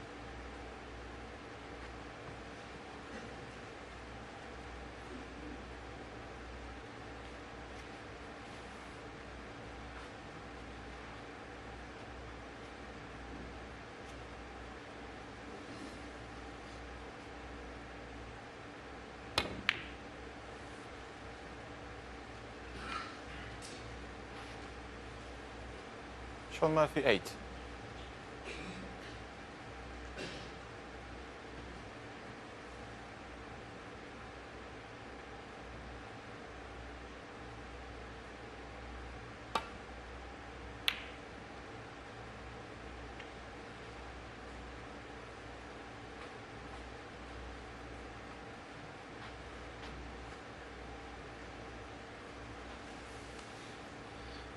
Can't split these two in so many ways.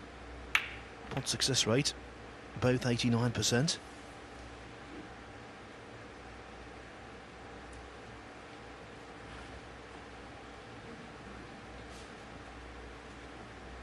That, though, from Murphy could be a misjudgment he comes to regret.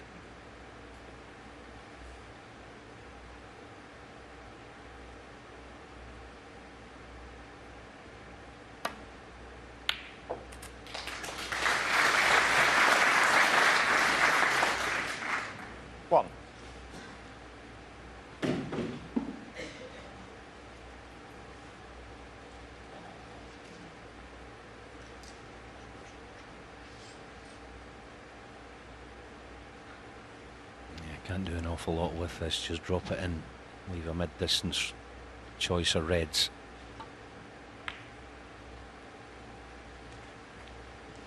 Not bad though, it's got a nice little gap for this one in the left. Playing a kind of natural stun shot, you can get the cue ball back up for hopefully pink or blue.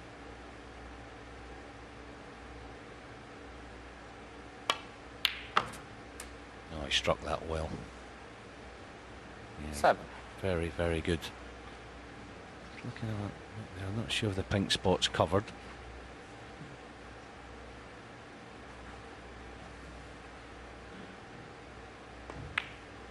Yeah, a couple of shots time here. Obviously black out of commission. He'd like the pink spot to be covered. 12.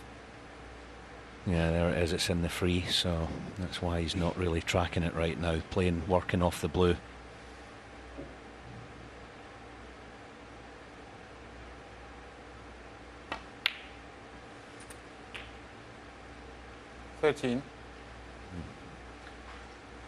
Decided to play for it. Okay, fair enough. I suppose you've got to utilise whatever's there, but clearly it's going to be tied up now. But Ants, oh dearie dear. Anthony McGill 13. There's a word, inexplicable. The pink he missed in the first frame, the pink there, he's going so well, and then he doesn't just miss them, he misses them by a distance. Hard to fathom because technically you couldn't see anything that was incorrect there.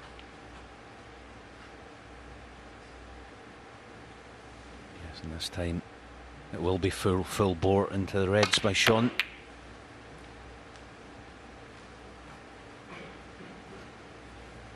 This might actually 6. not be too bad.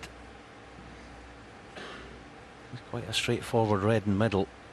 It doesn't have to do an awful lot with the cue ball to get on the pink. The pink won't be a sitter, but just push that red, the middle one of the three, just slipped past it. That'll do 7. nicely. So, will Lance McGill be made to pay for that miss on the basic pink, the simplest of pinks off the, well, not off the spot, but basic shot for a player of his calibre. That kind of missed pot, they call it on the circuit, the mystery shot. You can't work out 30. why it crops up. But it's happened 2 or 3 times today for McGill. In fairness, it's happened to Murphy as well. Just a matter of how expensive it will turn out to be.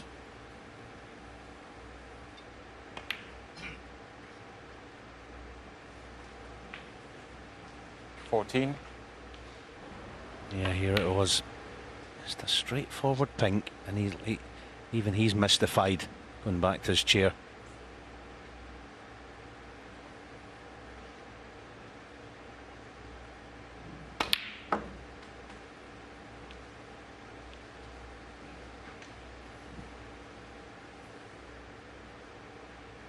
$60.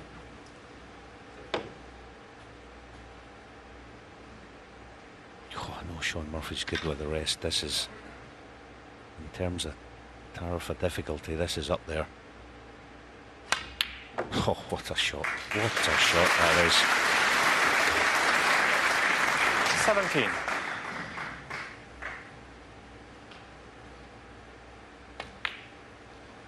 Certain really good players over the years have despised the rest. Matthew 22. Stevens, totally class act. Former world champion John Spencer. That great entertainer from Malta, Tony Drago. 23. Sean Murphy is the polar opposite of that. With rest in hand, he is right at the top of the tree. Yeah, I think for guys like Sean, difficult to get inside his mind, but I think he looks forward to those little shots with the rest. Treats it like a challenge. Well, he passed that one with flying colours, and now he's in position. Go back into the lead in this 29. match. He led 2-0, remember.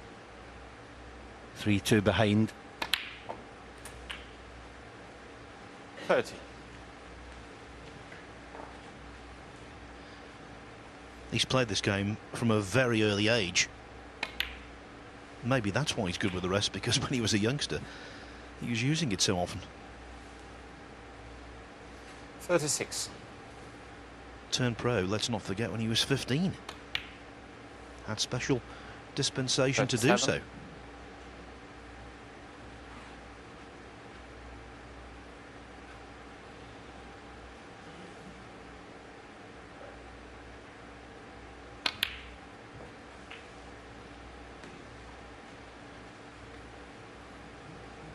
He's making quite hard 43. work of this. He didn't want to be playing this red. It's awkward bridging as well. Let's give this pot all his attention. Yeah, it was missable. It was missable.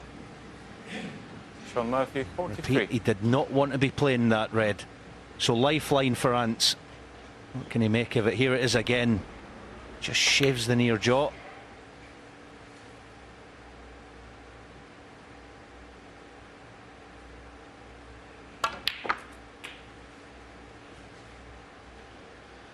Well, it's One. not an ideal table, but I've seen an awful lot worse.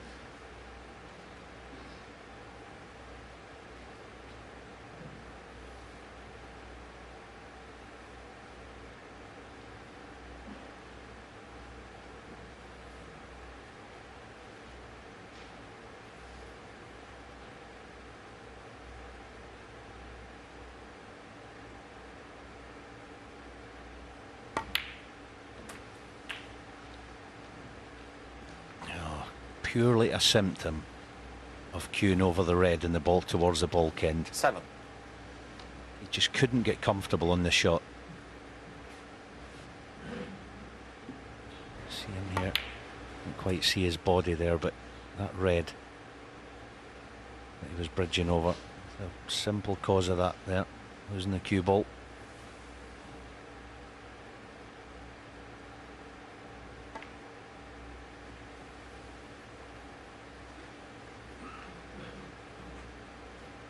Anthony McGill 7. Yeah, here it was. I see him bridging over it. His cue was right over the top of it, so he couldn't deliver properly.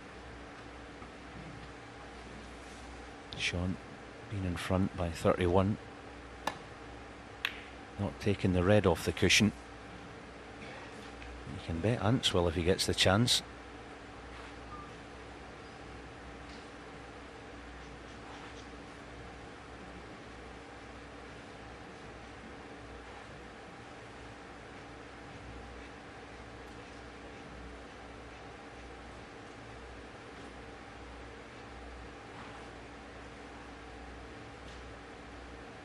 You see, the problem with he can play the red in the right side cushion, but he knows there's a chance of leaving Shaun Murphy that long red, and he expects that Shaun will knock it in. That's why he doesn't want to play the red. He's going to playing the cue ball behind yellow and brown, but if he doesn't cover it, he thinks Shaun's going to pot the red. Watch the cue ball. I think he shifted it deliberately. That is a great shot. Well played. See, he's always thinking you play to your opponent's strengths and weaknesses. Shaun Murphy, of course, strength is that ramrod straight long potting of his. He's deadly. But Ants is now back in this frame. The red's in the open. Shaun can't lift the other tight one.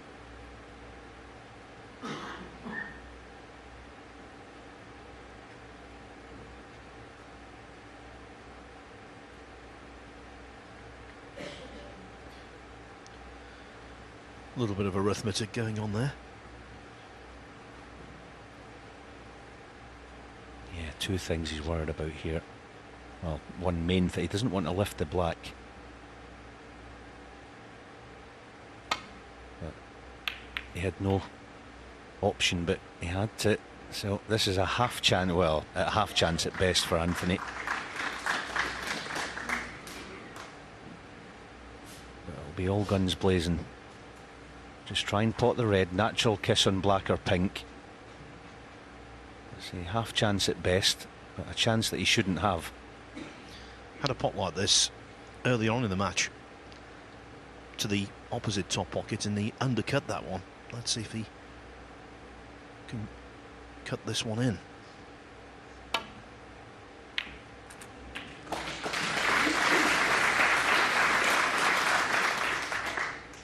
One.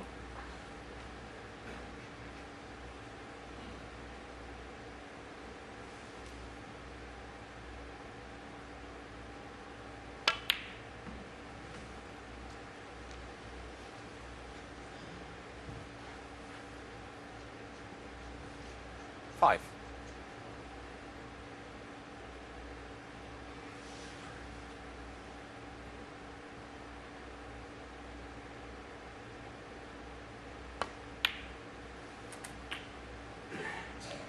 Six. Don't adjust your sets. That was left-handed. So many players these days have these ambidextrous skills. It is such an advantage, Alan. Yeah, he enjoys doing it as well, Ants. He enjoys playing those little shots. Now, is he just going to push through the pink here? I can't see any way that he'll play a pot. Can't get close to the red.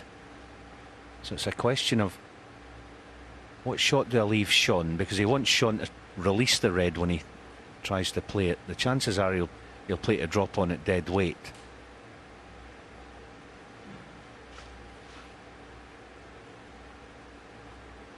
I think if I was Ants here, I'd just push through the pink and block off the left side cushion, force Shaun to go right side cushion. It stands to reason Green ball. he'd be having to shove the red towards the left corner, but he's chosen a different route. The only thing with this is Shaun can go side cushion and drop on the red. Anthony McGill 6. It's the only criticism I would have with that shot.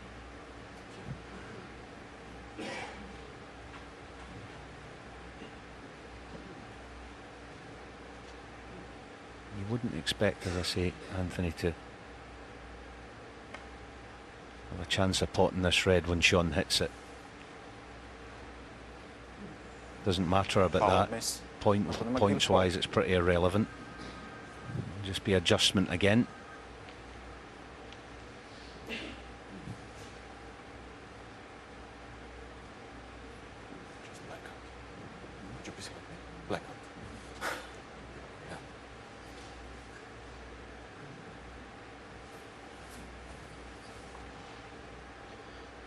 The referee is Robert Zablocki from Poland, originally putting the cue ball back way off where it was originally. Mutual agreement though now.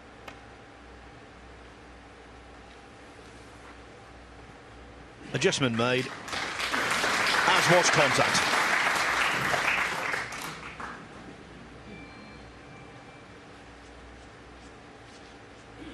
Yeah, this is going to. I don't know why Ants is laughing. This is a wee bit awkward. He's going to get every bit of long tackle there is under the table here to play this. But the good thing about it from his point of view, I would expect the red to be in at least a few inches off the cushion after playing this. And if he gets just the green's half of the table on the return, he's going to have Sean in even more trouble.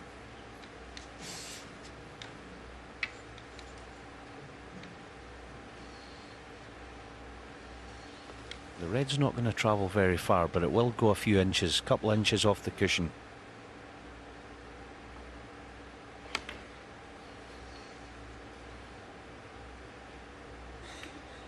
No, he's unfortunate. He's left the gap.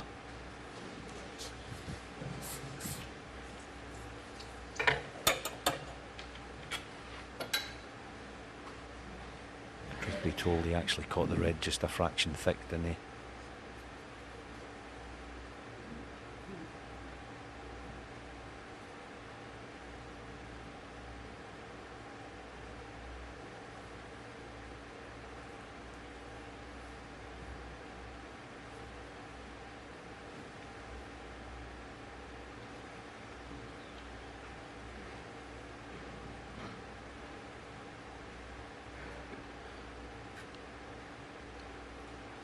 Arguably the most crucial exchange of the match so far, this.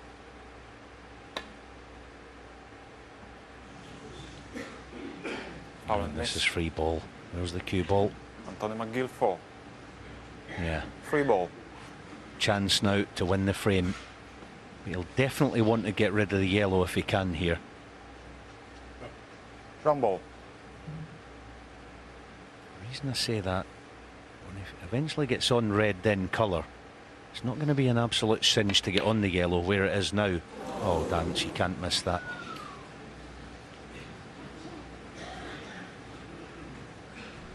Well, Murphy remained in his chair here, couldn't quite believe the brown was still on the table. Pleasantly surprised, mind you.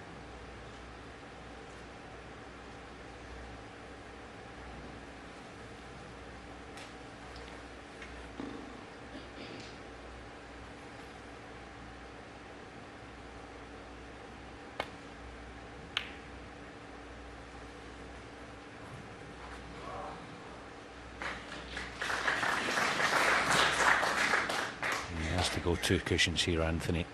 It's the best chance of getting separation. Yeah, looking at it now, brown may help him.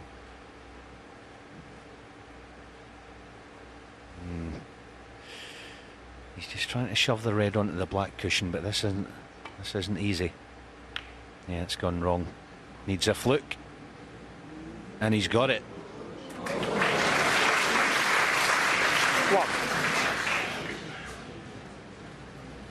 Yeah, as I say, that definitely not the right way to go there.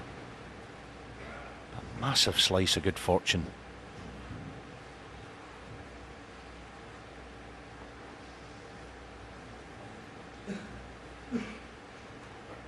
Yeah, playing the brown, I suppose it's almost a bonus shot, this, isn't it? He shouldn't even have this chance.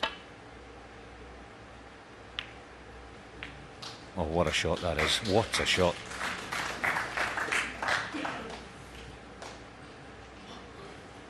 Five.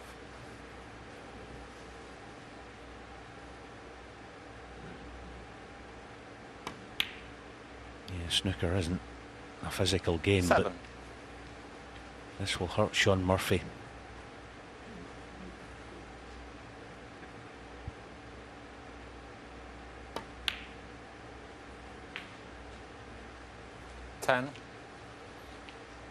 Murphy now only 7 points ahead, which means McGill needs brown, blue and pink.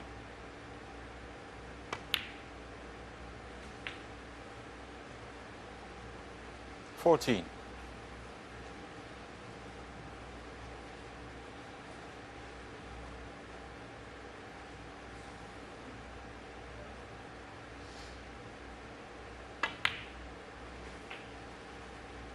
$19.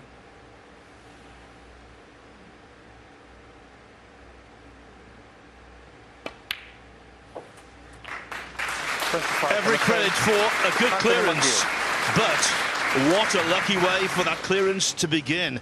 Not just a fluke escaping a snooker. McGill 4-3.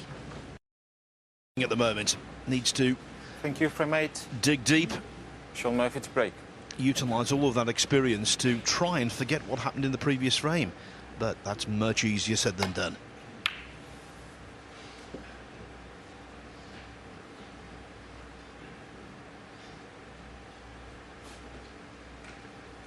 In those kind of circumstances, Alan, it's human nature, isn't it, to feel aggrieved.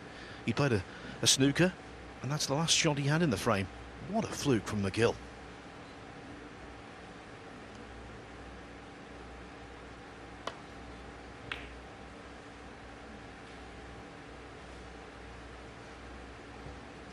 Yeah, not easy to put out your mind, but Sean Murphy's blessed with a top temperament.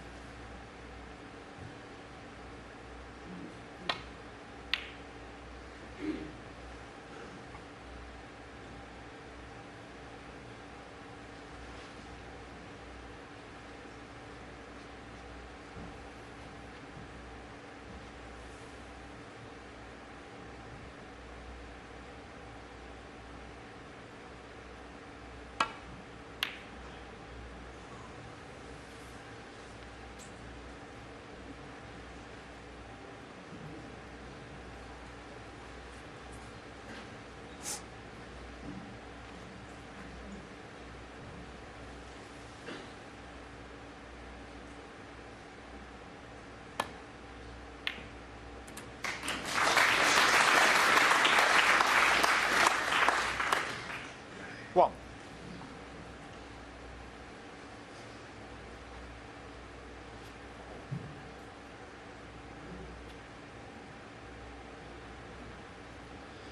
They've been battling away now for a couple of hours. The last frame, in fact, was the lengthiest of the contest. It's been relatively free-flowing. Lengthiest frame, 23 minutes. Shortest, 9.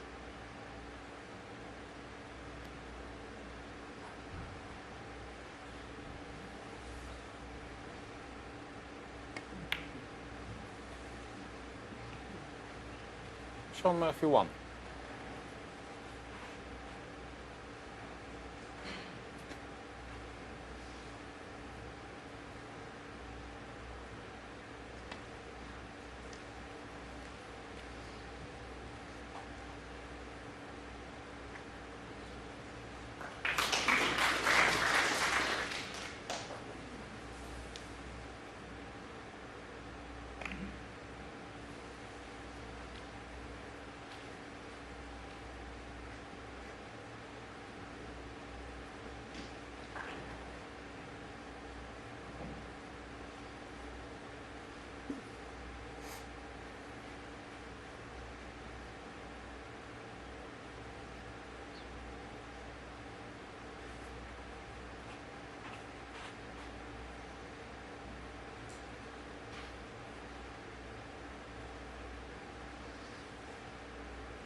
Foul and miss. Sean Murphy 4. Free ball. Foul miss, free ball, and a self-imposed snooker. The green is on to middle.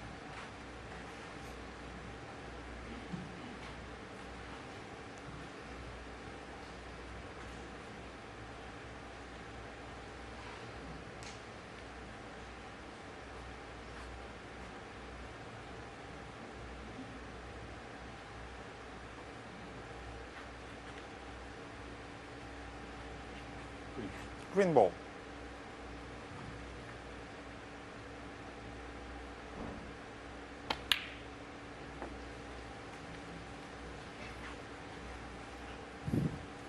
one thing you do know about Sean Murphy. He'll put his foot on the brake pedal. He'll keep pressing on.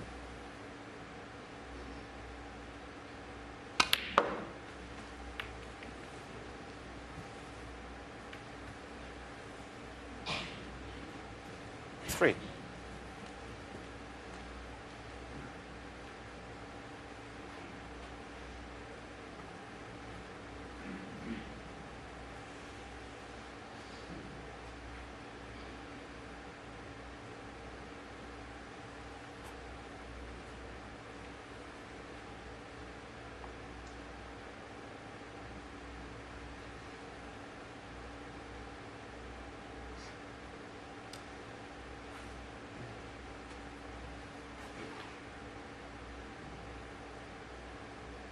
Yeah, the brown is actually in his mind here, Sean Murphy. He knows that it's...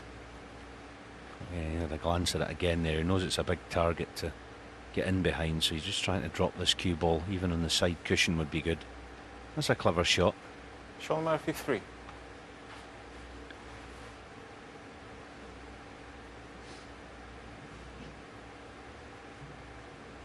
just try and punch this red into the pack and just bring a couple into play up behind yellow. He couldn't quite get the reds into play.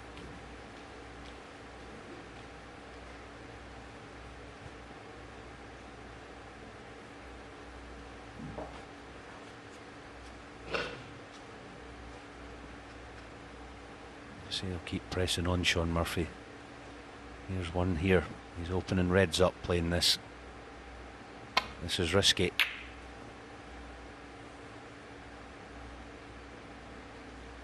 Oh, he'll be happy with this.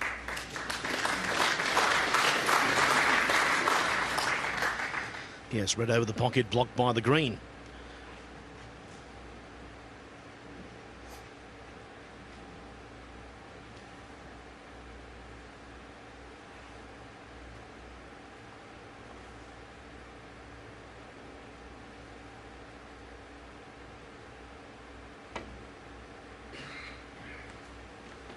This is no good. Oh, he's just about got it safe, I think. Sean cut this in. Borderline.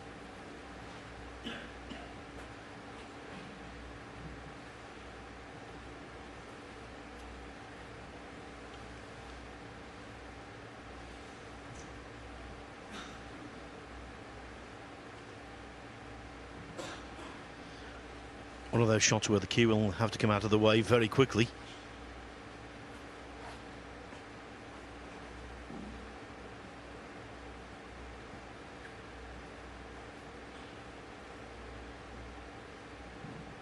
Yeah, it's right on the edge, isn't it, of being able to get this thin enough. Right on the edge.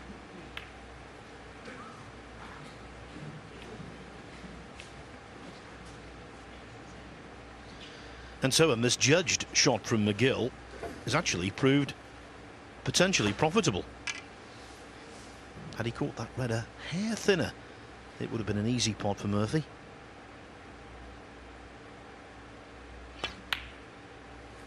Now the Scot. One red potted, out of position.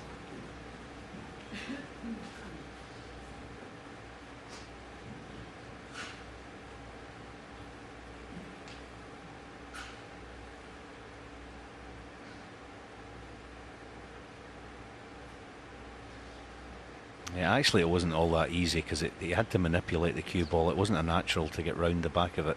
Well, obviously, but he's just trying to play in between top and a stun. Difficult shot to time that with the rest.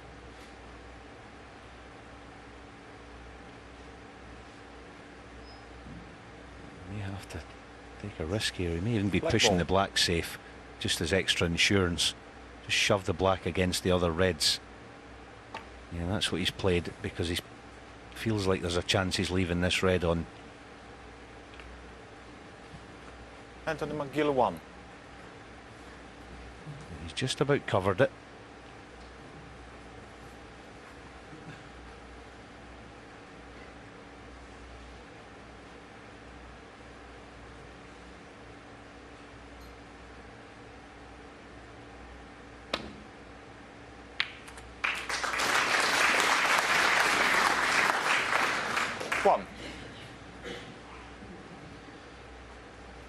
just swerving to make the pot, and with the side he put on, that meant no position.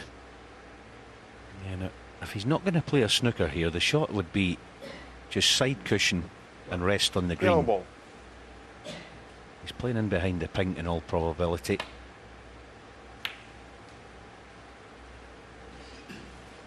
Yeah, played it about as well as he can, as well as he could have done, sorry. Still feeling it.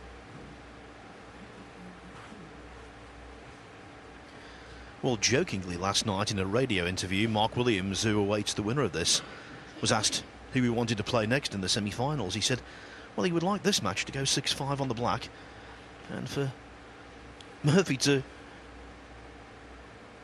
raise his level of discomfort as a result. He was joking, of course, but you get the feeling if Murphy does come through a really hard match here, he'll need a day off.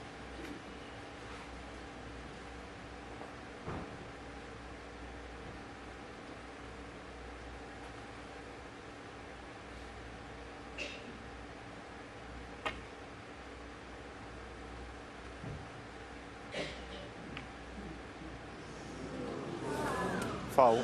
And at the moment the Anthony balls McGill are foul. not exactly favouring the 2005 world champion.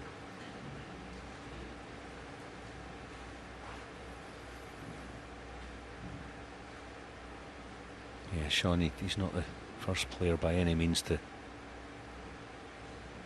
play out there with an injury. Well, most players actually got some kind of little ailment in some shape or form. Remember Alex Higgins, wasn't it? Won the Irish Masters years ago, hopping round the table.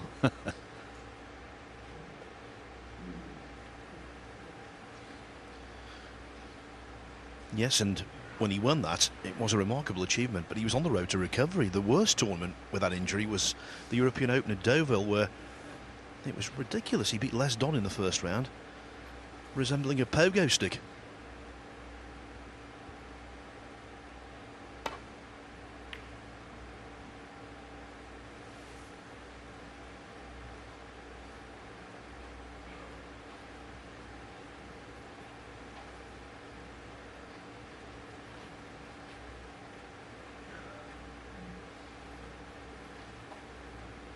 He's definitely wincing as he's walking around out there, Sean Murphy. There's no doubt about it. He's just trying to keep that left shoulder as passive as he can in everything that he does.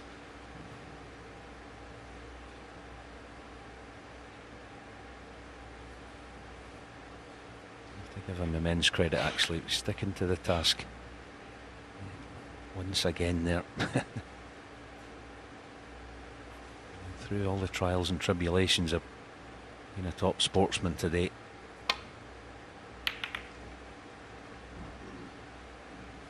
And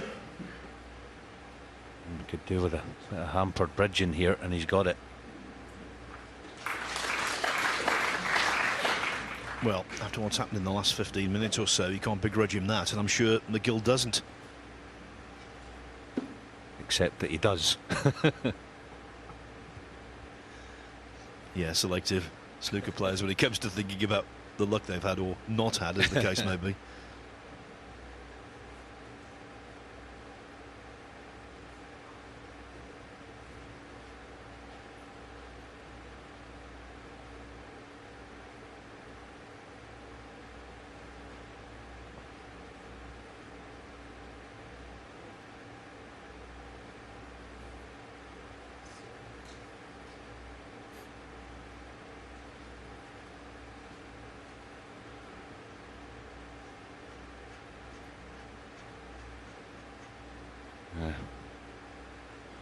Rather you than me, Anthony. This is nasty. Yeah,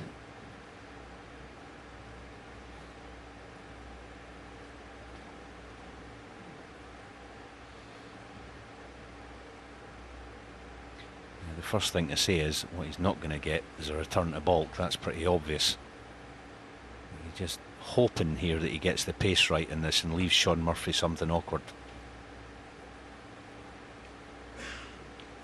Oh, that's a good shot. What a shot. He placed his trust in the table there, and it did not deviate a centimetre. Millimetre. Brilliant. Applause to the table fitter. I was right down the line of that shot. Perfect it was. It's maybe one of these rare occasions when he actually tried to leave him hampered again. He can't nestle in behind anything. Trying to leave him on top of the brown. Not quite.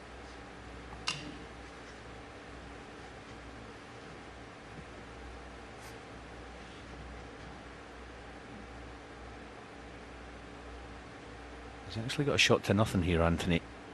The red in the middle of the big bunch. Oh, has he caught to the jaw? He has.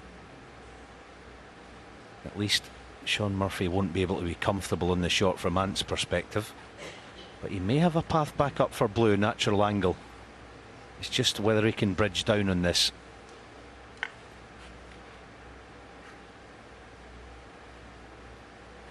Remember a shot Anthony had earlier in the match similar to this. Disconcerting. You're bridging over. Oh, what a shot. What a shot that is. 1.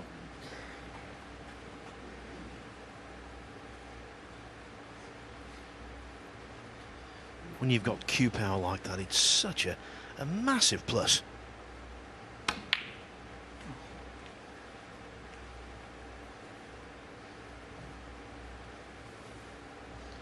But that is what they call 5. no man's land.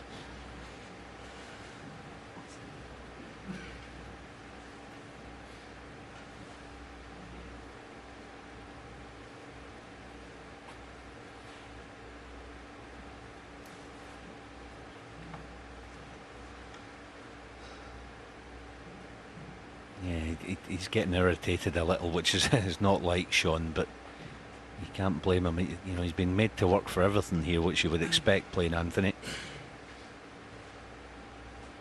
The discomfort he's feeling doesn't make it any easier. Just wants to keep his composure here, Shaun Murphy.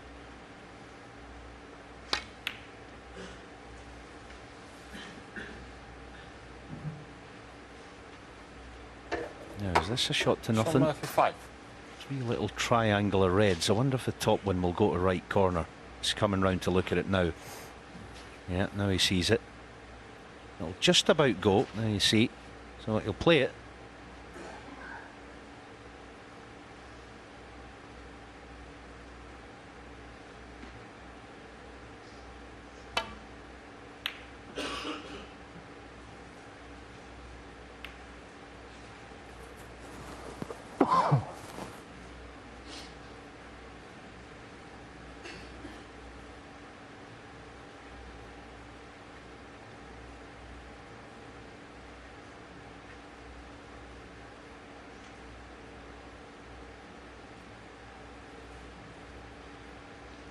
Well, I think we can safely say this is going to be the lengthiest frame of the match. 11 reds left.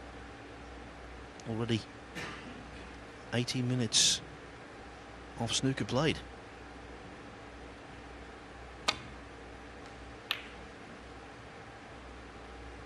Good return. Good return.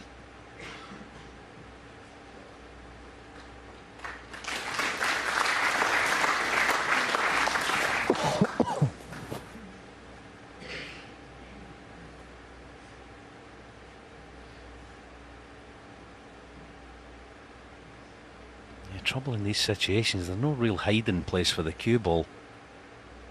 Seems like every shot's going to finish in the green half of the table. Nothing to nestle in behind. You just always feel you're going to leave your opponent the same shot you've just played.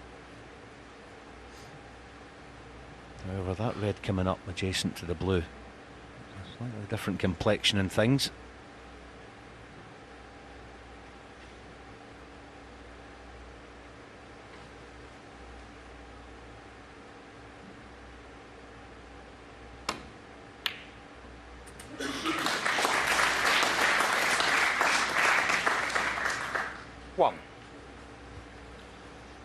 Well, not the best kiss, really, because if he does take on the yellow, what a pressure ball. What a pressure ball it would be.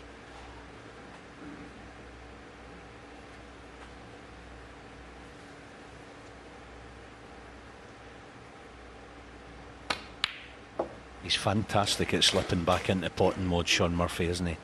After those safety battles. A great asset to have. 3. And now the yellow is the only colour on each spot.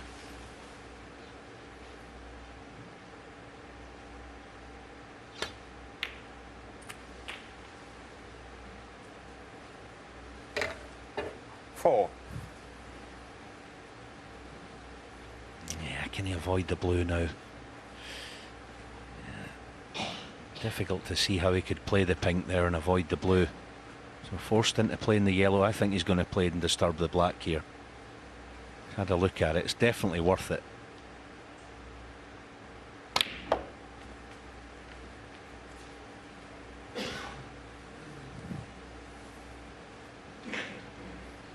Six. Just didn't quite get into the cue ball enough.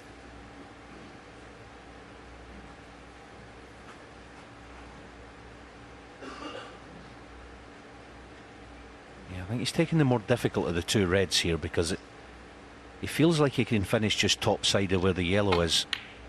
Yeah, didn't really get anywhere near it. Shaun Murphy 6.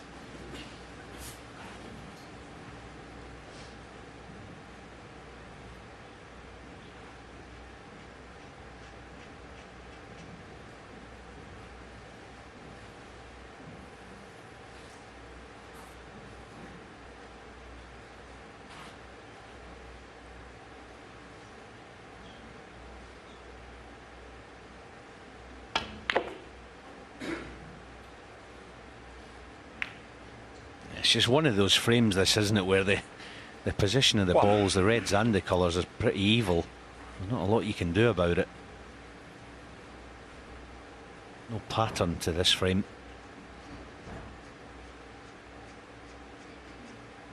Yellow ball.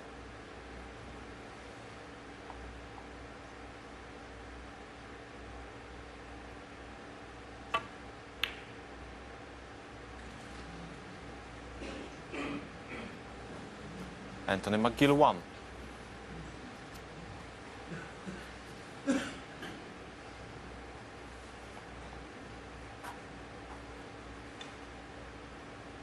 looking at this red. Now, he can't screw back and get the black in the same pocket.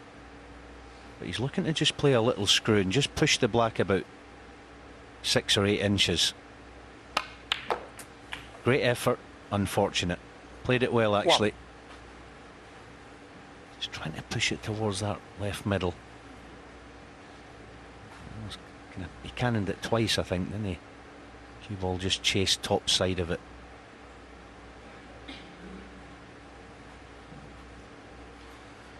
If the red wasn't down there in bulk close to the pink, this would be a routine safety. Plenty of colours to hide behind. But that lone red is changing the equation.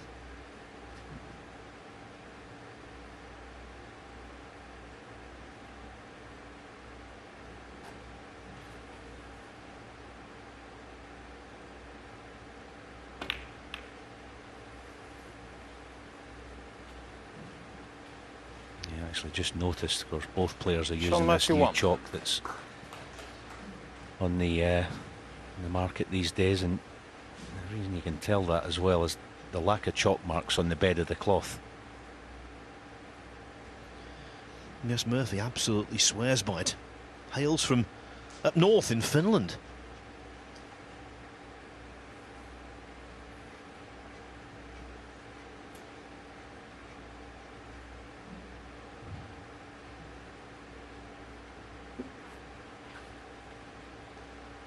I must say, we've not seen a great amount of kicks this week, have we, really? No, it's been very good, I think. You can actually see just under the table there's a temperature reading. It's now, I think it's set at 45 degrees these days. Whereas it used to be, there it is there, it used to be 50 They did change that about 18 months ago or so, and for some reason it's made the cushions play more consistent. Something they had to tinker with for a while, but I think they've got it just about right now. There is actually inside the cushions, they have a sort of temperature reading. I don't know how they do it. I'm not very technically gifted, I must admit, but yeah, that's where they get the reading from.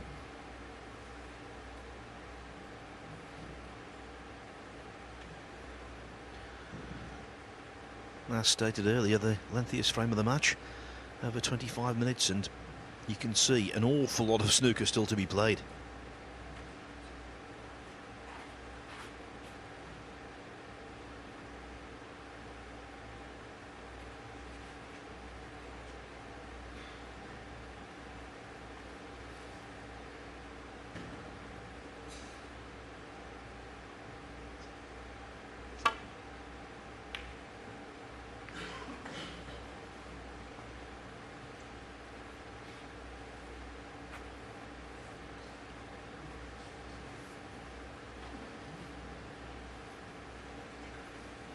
It's all happening. It's all happening out there. You got to take the rough with the smooth, the good with the bad out there. It's not easy, but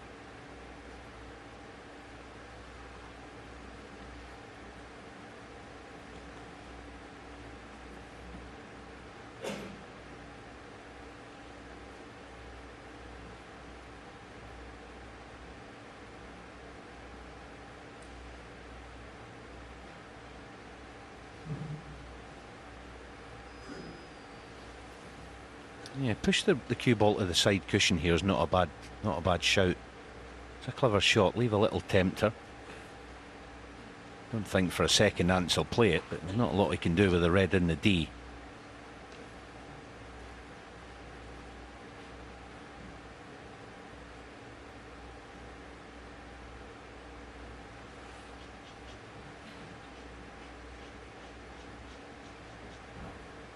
Yeah, feels like he can play this as something of a shot to nothing. Cue ball up in behind the brown.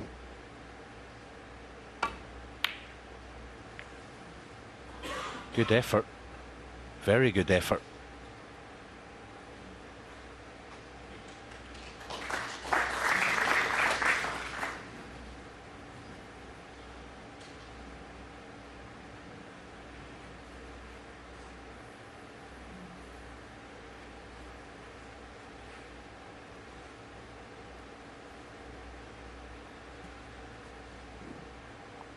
Many a time that red near the left corner, you'd see Shaun Murphy bully it in, but I just don't think he's feeling up to those type of shots today. Can't give it the commitment that he normally does. A wee bit more circumspect in his shot selection.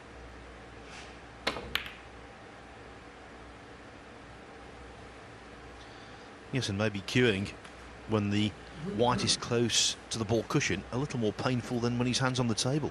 That could be an influential factor. And here is that red. Ants is going, he's going full bore. No, good pot. Yeah, say full bore. He didn't get too ambitious, did he, with the positional side of it, but credit to him for knocking it in. One of those low-scoring tactical frames where nothing seems to be happening, but they all count, the same as knocking in 100. Of course they do.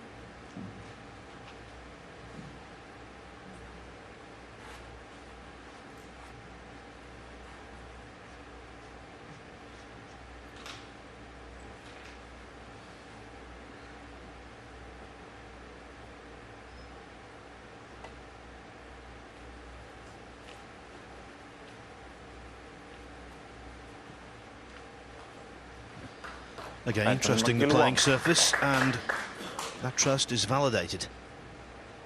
Yeah, talking about Shaun refusing this type of red, you can bet that Ants will have noted that. That's probably part of his thinking why he's left Shaun that red. He's thinking, well, he clearly doesn't fancy that type of shot, so here you go, pal, have a go at that one. Knock yourself out.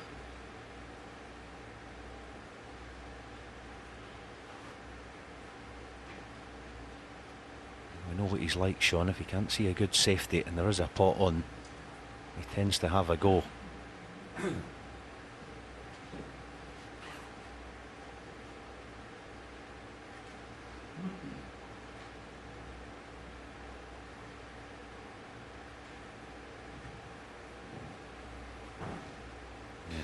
Playing a half ball red. The trouble is, watch the red he's hitting.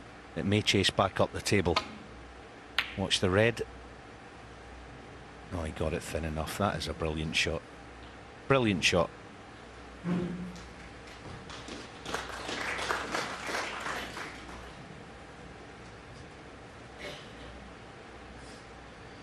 Murphy quite often the subject of criticism when it comes to his tactical play, but I think today we have to say well done so far.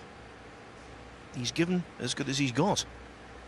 Absolutely, Phil. First class has been the application as much as the execution. Well, considering how he's feeling, he's sticking to his task well out there. You don't win world championships and Triple Crown events without having something about you. And the mental side of the game, that is. Of course, he's got all the ability, we know that. Fascinating little passage of play. Massive frame in the context of the end result of this match now. Red's in the open. Black in the open as well.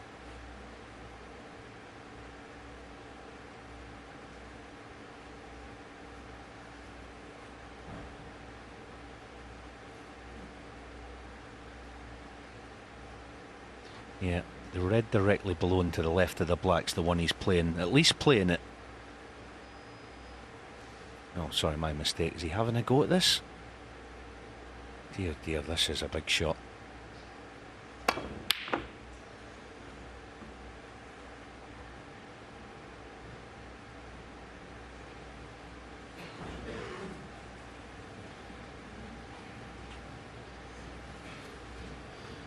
Murphy walking a little quicker around the table after that one. But again, especially with balls to bridge over here and think about in the back of his mind. You see getting down brown and blue in his way. Even with the rest, and he's great with this. Another pressure ball.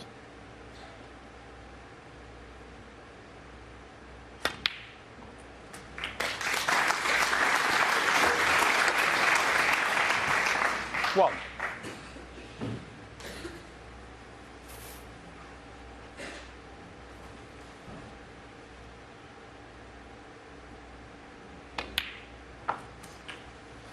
All those players who weren't so good with the rest during their careers, they must watch Murphy and think, if only. 8. If only.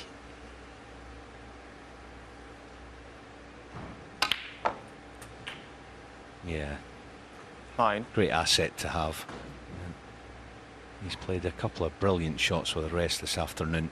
Sean. 6 out of 7 so far with it, and they've not been easy either. That's the point to make.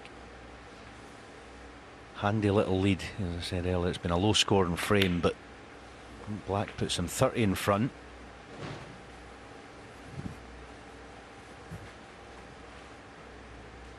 $16. Is he going to play up and down for the Black again? No, thought better of it. Playing for a choice. Green's there as a 17. reserve. Playing for Brown.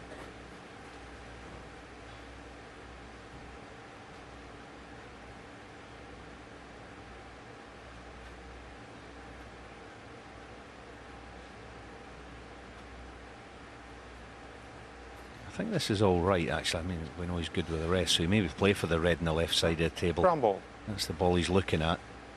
I'd be playing for the one on the black cushion myself, but I say Sean's ultra confident with this rest.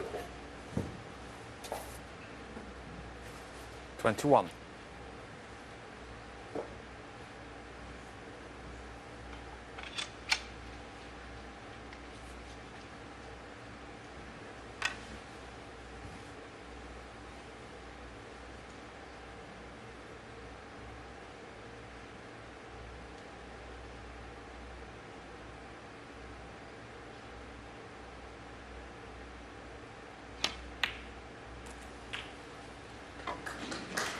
22. The waistcoat was quite close to the green, but no infringement. Robert Zablotsky, the referee, was quite right there and on the mark.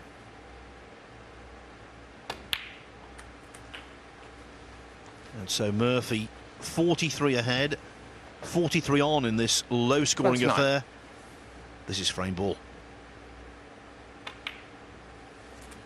30.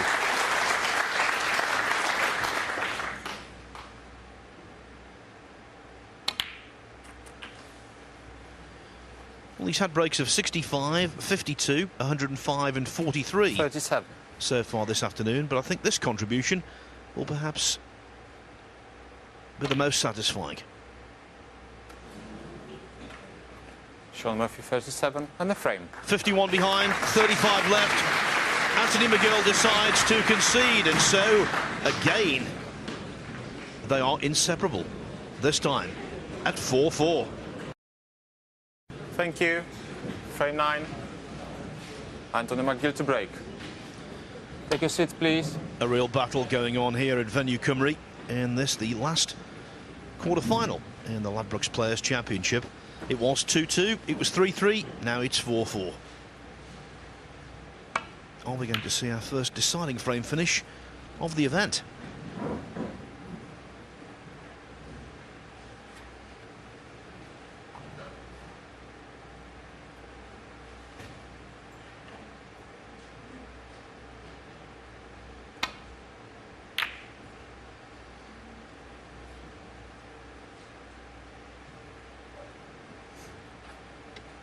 See, Sean Murphy not afraid to gamble, opening up reds. You're always taking a risk, leaving this half chance long red. Can Ants get back into potting mode? Oh, clean as a whistle. Beautiful shot. 1.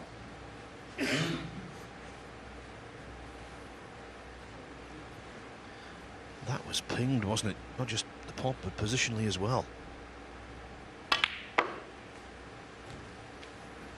Oh, Ants, that's poor. Oh, Ants, that is not a good shot. Oh. 6. Yeah, I'm saying that more in disappointment for him. He played it with a little bit aside to take the cue ball towards the red and just overcooked it. Such a waste after that stunning opening red.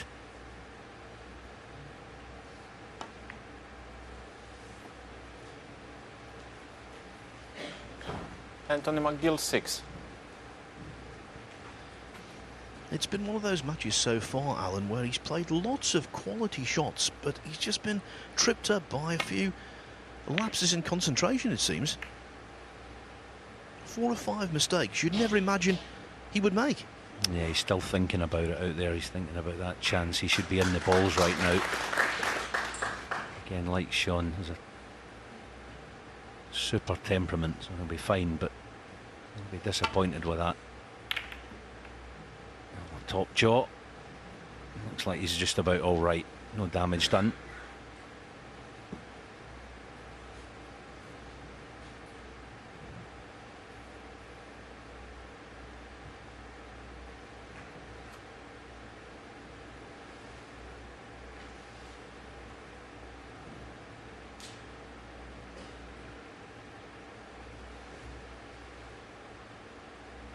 Half ball in this, doesn't want to meddle with the two reds together.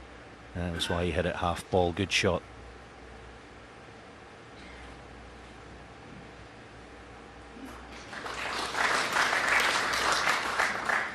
I'll repeat what I said in the previous frame. I think Murphy will take an awful lot out of this match in terms of the accuracy of his safety.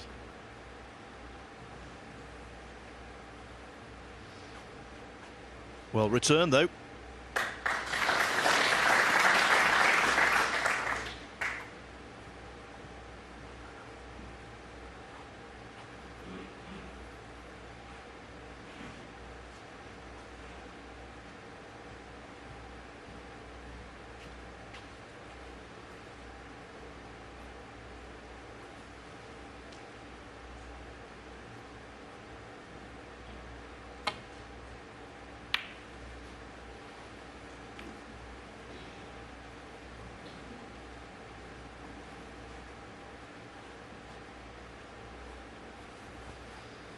Now at the moment this is the opposite of the previous frame. If somebody could get in here, we could see a big break.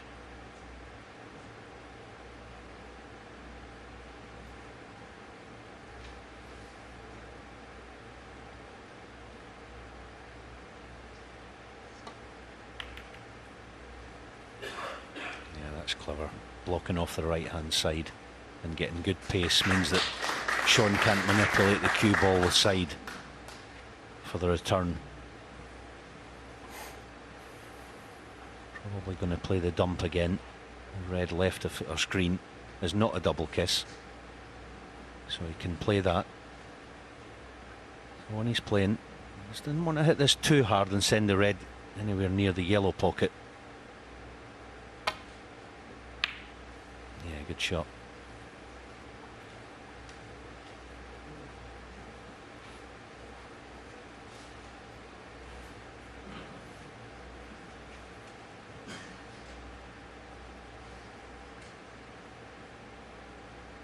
Is he having a go at one?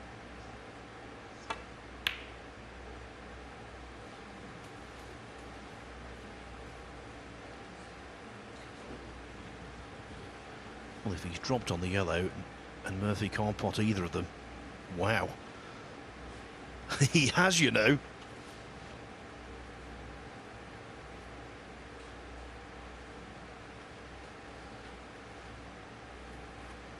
Yeah, that's a blow to the solar plexus, isn't it, for Shaun Murphy?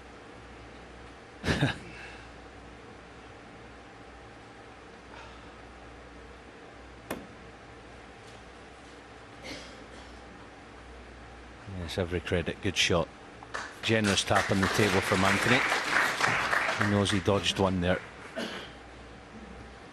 He will have played plenty of matches in his career where he's had a bad run himself. But since the interval, definitely luck is favouring the Scot.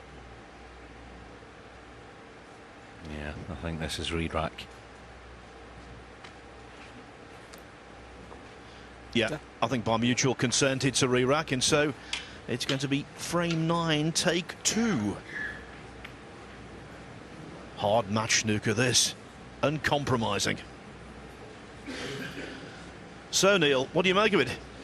Well, it's very interesting. I mean, we had that long frame, which obviously it's quite important that Shaun won it.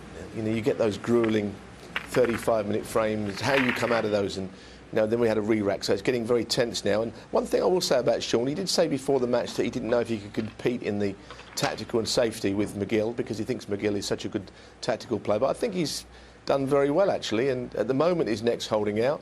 I wouldn't like to pick a winner. I just think that maybe Shaun is a little bit more adventurous than the man he's shot. You know, Anthony's been a little bit bogged down more so. I just think as long as his back and his neck hold out, just right now, Shaun looks slightly the stronger, and he's more likely to take a risk. So, just favouring Shaun, but it's very, very tight game, this one. Thank you, frame 9. Anthony McGill to break. Well, I must be honest, I think Neil's assessment there is spot on. Anthony McGill has got a great chance of winning this match, but for me, still, a marginal favourite is Murphy.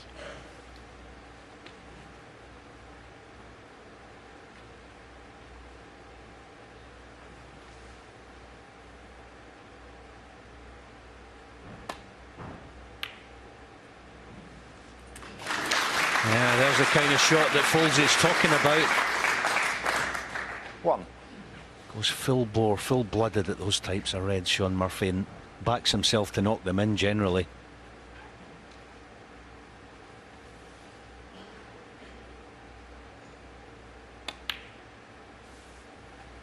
Now, pack as tight as a drum.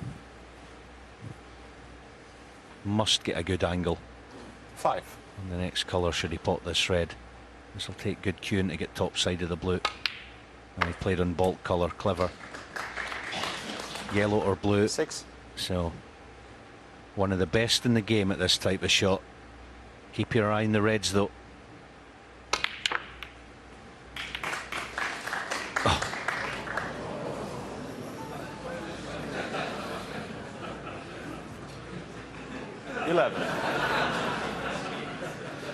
No, there's definitely none there, Sean. I can tell you it's the other way around. Yeah, that was funny. Good on him for seeing the funny side to that.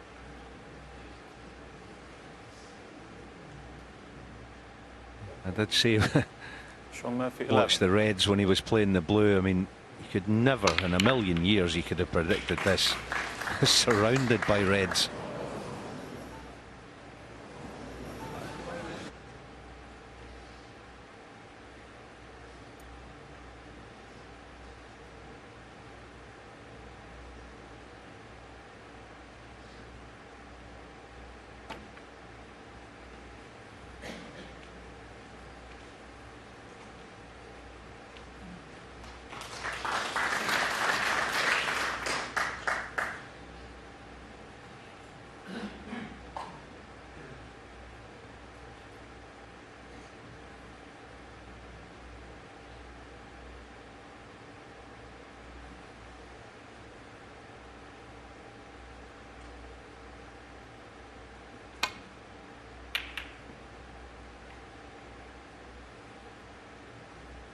Yeah, good return again. Some fantastic safety shots all day today by both players. Yes, and I think whoever wins will gain immense satisfaction from this. Yeah, it was funny with Sean there looking to see if there's anything dirty in his shoes. I can tell you one player in the game you know whose shoes are sparklers are Sean Murphy. Always immaculate. There you go. Polished them this morning.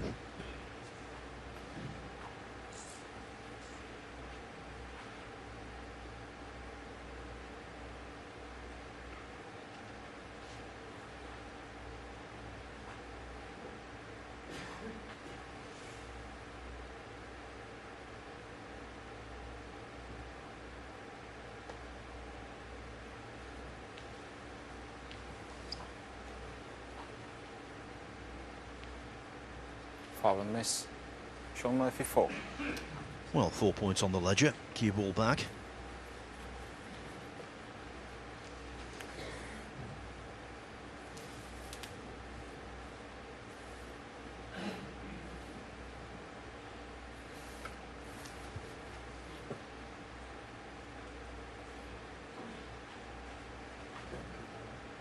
Sorry, I couldn't catch. Yeah, Anthony just saying that he couldn't hit the red on the left side cushion. Not going to make any difference. He's going to play the same shot regardless, but professional as he is, wants the cue ball back pretty much where it was before. Everything back in order.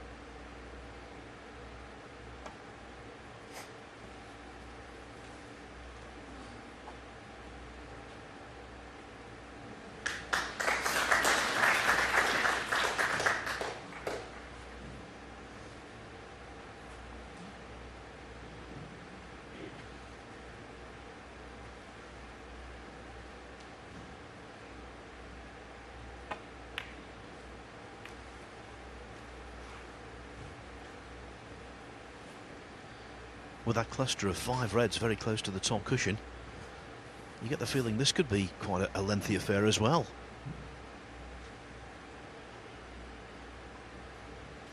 In every tournament, you always get one match which is a real festival of determination and grit.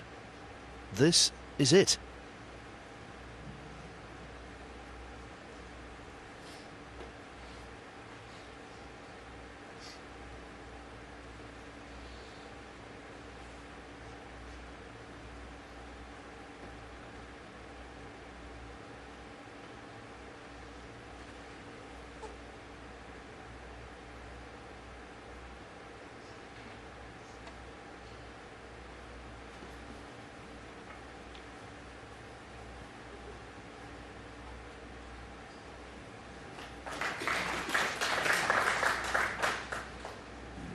Sean looking at this red in the middle pocket. If it's straightish, he'll maybe take it on.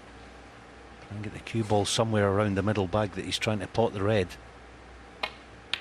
Oh, what a shot. Oh, Mike, my apologies. I thought he'd potted it.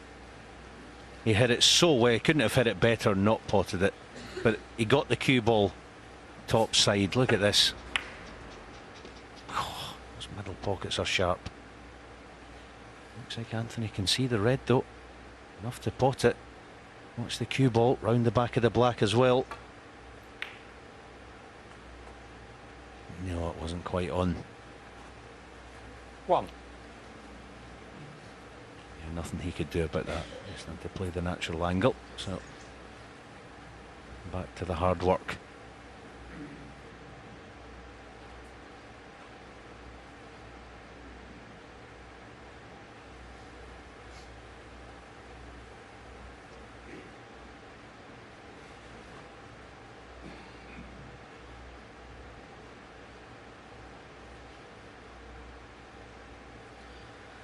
By the way, if you think these are lengthy frames, they are nothing when it comes to record-breaking lengthy frames.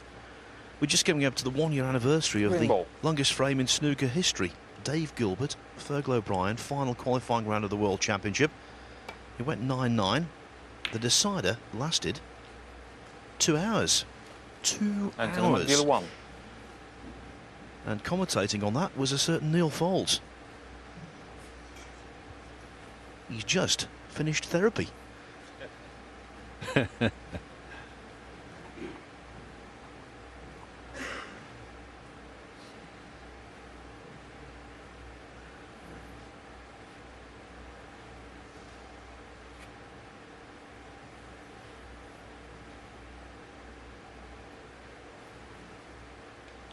Sean's having a go here. Red by the pink spot. Again, watch the cue ball. Oh, sorry, my apologies again. He played the safety and he's done some damage, but look where the black's gone. Everything hard work today.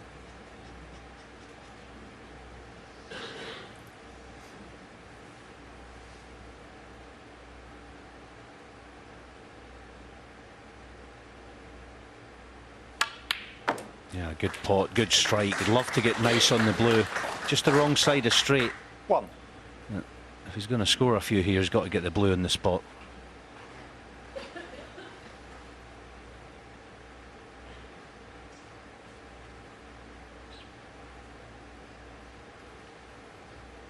Might actually be worth playing here. Deep on the yellow and try and lift the pink. I don't think he'll play it, mind you. But he'd be probably odds on to leave himself on a red if he played it. It's easy saying that sitting here. Huh? 3. No risk sitting playing it in the com box, but I say he's got to get a high value colour into play as soon as he can.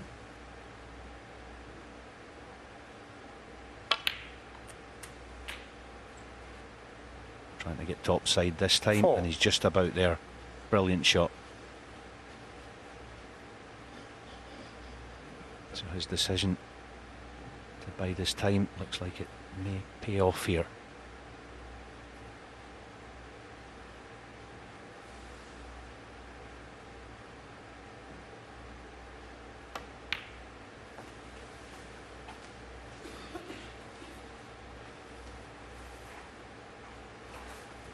Nine.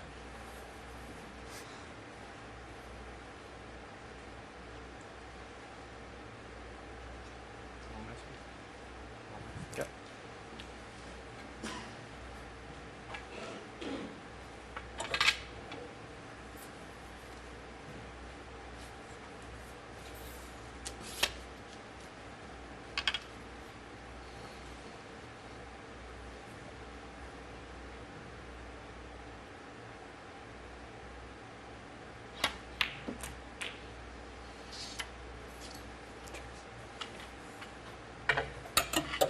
Ten.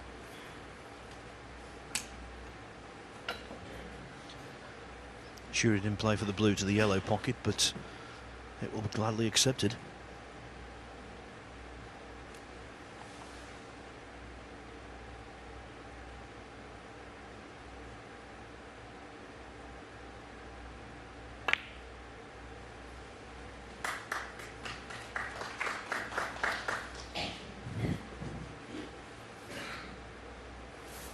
15.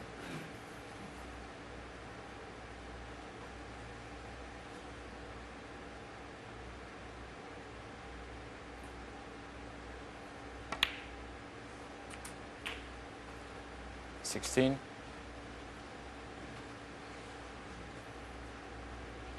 This is where concentration levels must be at their maximum.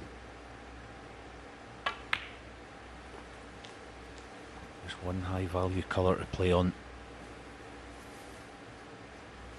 21. Hard push to win the frame at this visit, but can certainly put himself in the box seat with a good lead.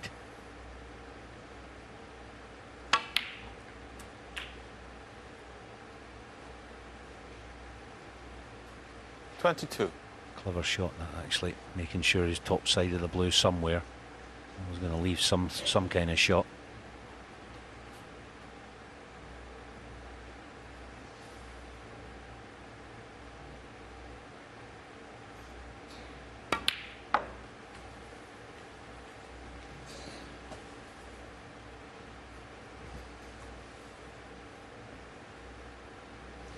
$26. Well, horrible cueing on the red.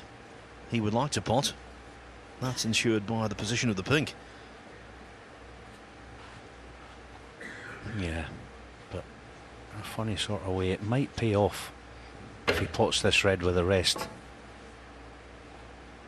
He's playing it, so it might pay off. Concentration here now, Anthony. Big shot, this. Yeah, it wasn't easy. Anthony McGill, 26. So I got the feeling that he didn't fancy it for some reason. I'm not quite sure why. He's excellent with the rest normally. You see it. Even finishing low in the blue would have been perfectly acceptable there. Just, you can't ever make sure of the pot because it's a tough shot, but if he knocks that in, he's probably a warm favourite to go 5-4.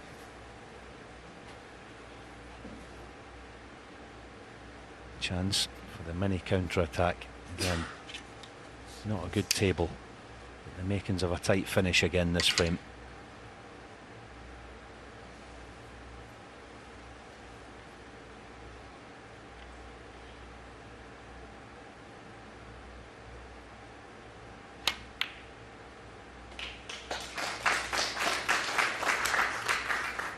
One.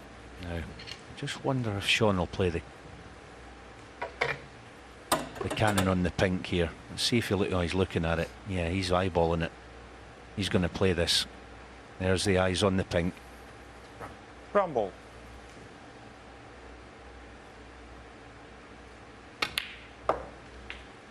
Brilliant shot.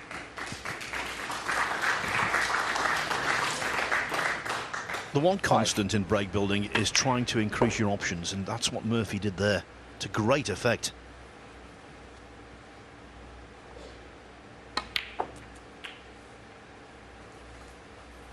$6.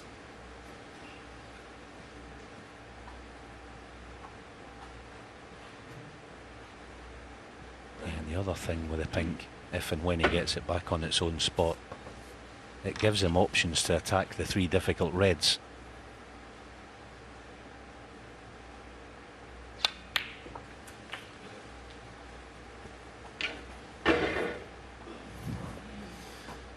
By the way, just to confirm what we've been saying about Sean Murphy's abilities with the rest, he's took on 10 pots with the rest so far in the match and knocked in 9 of them.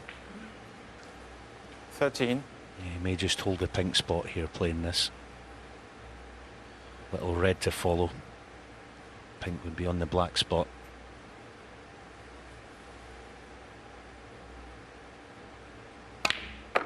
Yeah, tried to lift one. Yeah, he's all right. He's got a little angle in this red. 19. This is what the absolute marquee players of this game do when they get a chance, even towards the end of a match. They try to press on, win the frame in one visit, be aggressive. It's not easy to do it.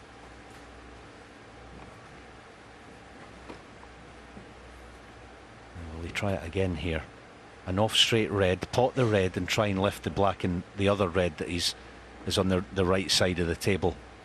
This shot here will tell us. He'll just probably draw back about an inch or two. Yeah, he's playing it. Big shot now coming up. Doesn't want to find the gap. He's 26. aware that 14 in front. He needs this red on the right side cush, so I think he'll play it. Green helps him too, so it's probably worth it. Yeah, deciding against it. 27. Yeah, it was a judgment call actually. There's nothing certain about playing it, so. No, that's a let off. Sean Murphy, 27. A let off and a shock.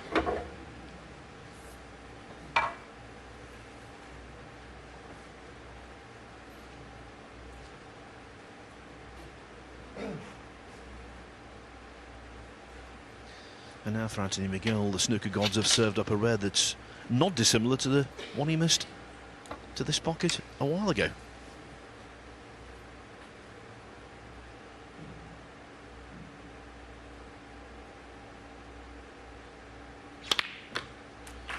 Into the heart this time. 1. Yeah, and he looks to have a nice angle, decent angle here to just promote this red somehow.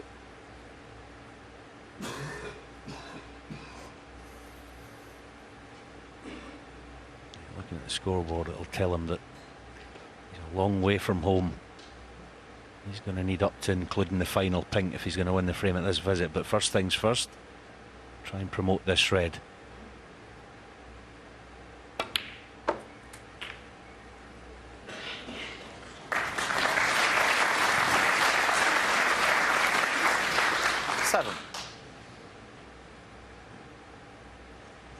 Yeah, perfectly played. He almost played to lose the cue ball through the gap. Well, it wasn't really a gap, he was always going to contact one. But so big shot 8. coming up, yellow to green. How does he go about it?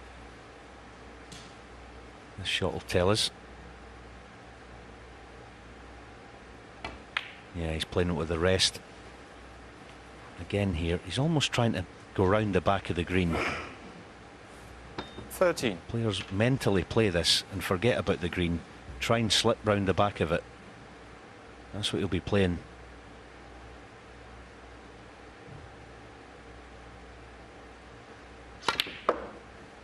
Yeah, he just got it too high in the cue ball, didn't he? So, scores are level. 15.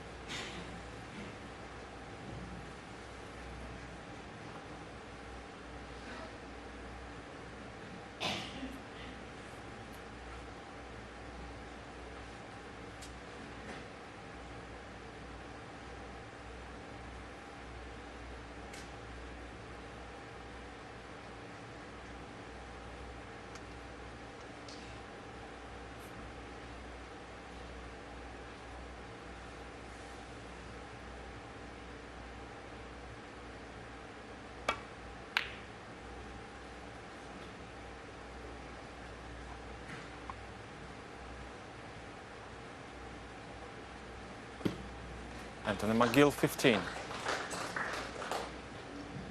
From here, both players need green to pink.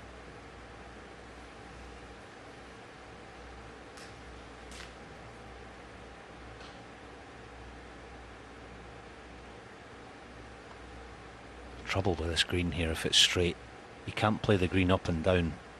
It's a guaranteed double kiss. Or it's as, well, it's virtually guaranteed. The way I'm seeing this. Will the green get past it? No, it's a double kiss, but he's gotten away with it. It's almost impossible to avoid because he couldn't manipulate the cue ball.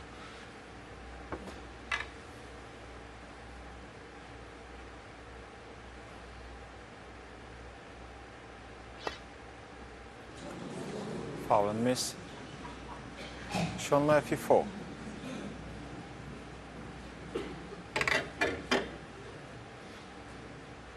Back. Okay, again. Okay. Well, one byproduct of that is that Murphy now needs to pot one fewer ball. Just green to blue will do for him.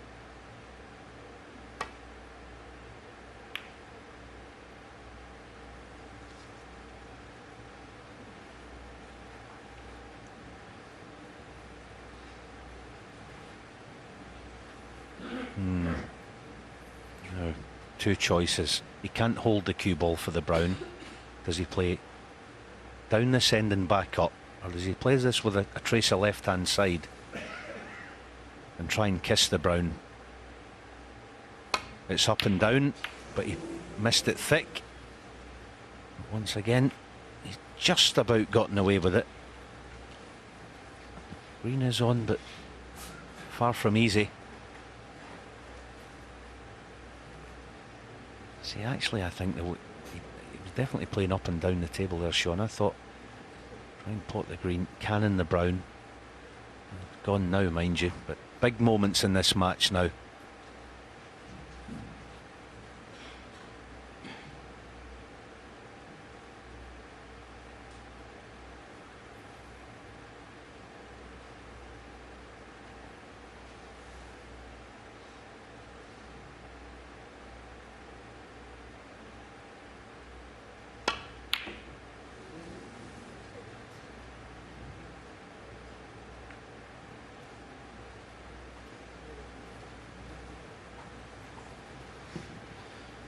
Not close, was it?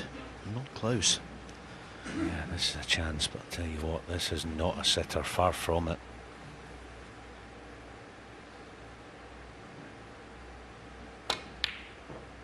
Oh, what a shot. Where's the cue ball, though? No good. 3. One other key point here is that Anthony McGill still does not require the black. He's 7 behind. Is he on this? On this brown? Oh, yes, I didn't think he could get through. Well, after the green, he deserved to get through, 7. so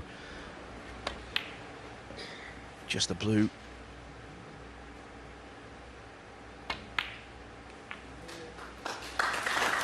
And this simple pink. And Murphy is back in the ascendancy.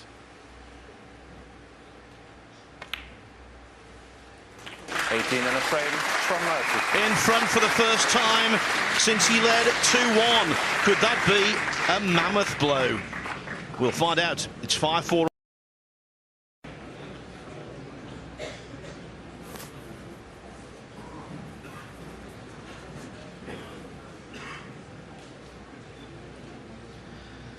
Well, well, well. What a tussle this has been. Thank you, frame 10. Sean Murphy to break. Thank you. The 10th frame of a possible 11. Murphy will be looking to consolidate on the previous frame. Get in and make a clean kill. But the way this has gone this afternoon and the way McGill has battled, you just get that overwhelming feeling this is far from finished.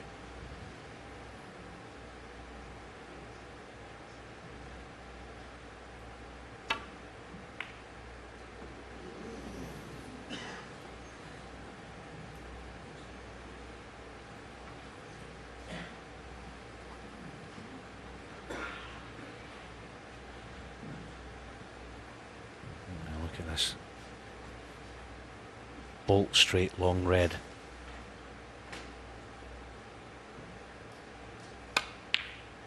Yeah, he hit it good. Chance for Anthony. One red at the back of the pack. He's just checking that it's on, which it is. But I would imagine that he'll be tracking a good half ball angle and a bulk colour off this red.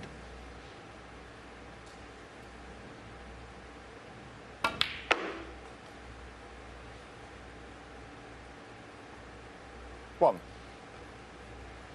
Yeah, not ideal.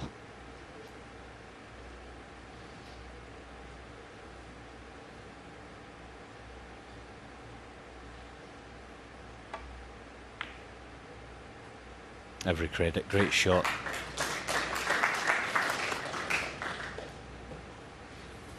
Just low of straight in this 6. red now. This will take some cueing if he's going to top this through. Yeah, back for blue.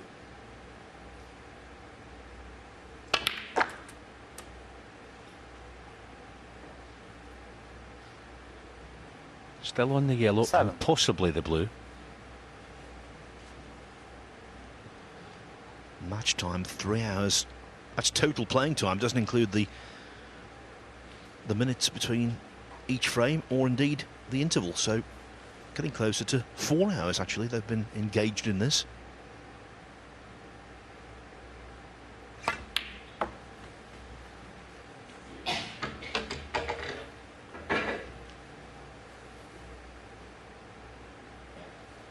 Nine.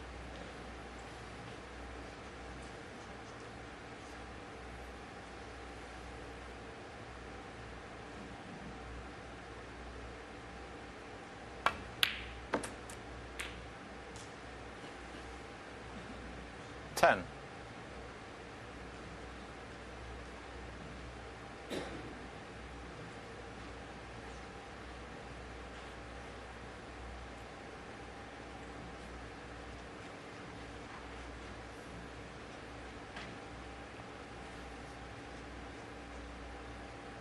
Round ball.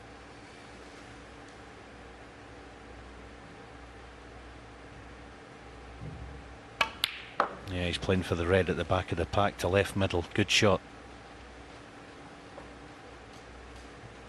Clever shot actually, because it was a natural. So 14. toughish red, similar to one Mark Williams spotted last evening.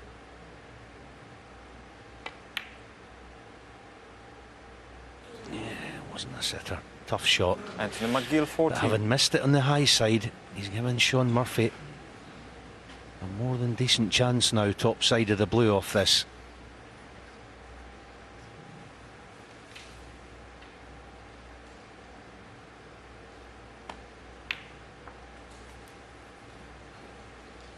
One. Played for a half ball green.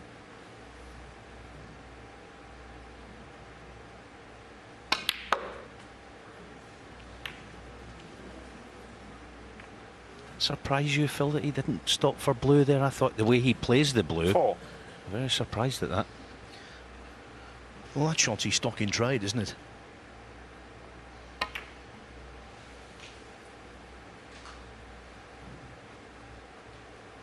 Yeah, I mean, playing for the green was From actually Murphy, it 4. was probably harder, because injecting a bit more pace into the initial red. It's gone now, obviously, but I fancied Sean strongly top side of the blue, attacking that bunch of reds.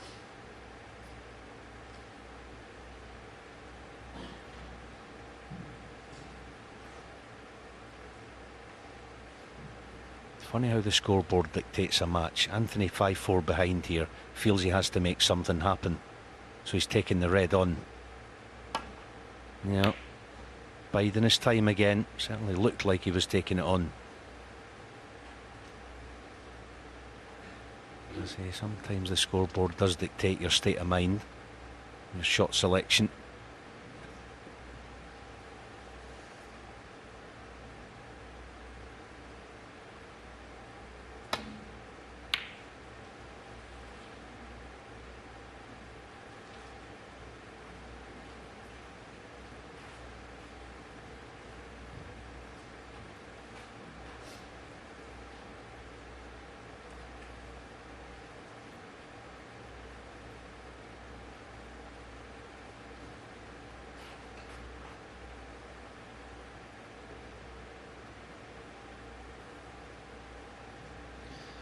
We saw a 4-ball plant last night from Mark Williams at a crucial stage of his match.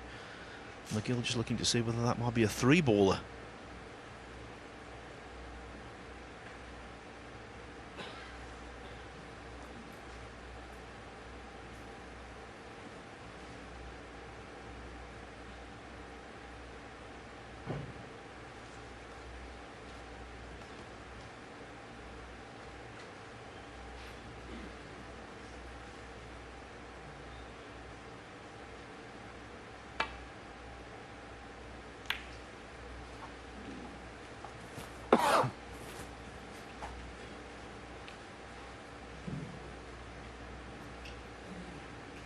Sean just looking to see if this red will pass the black, because if he slips off the left edge of the bunch, he's liable to leave that red as a shot to nothing.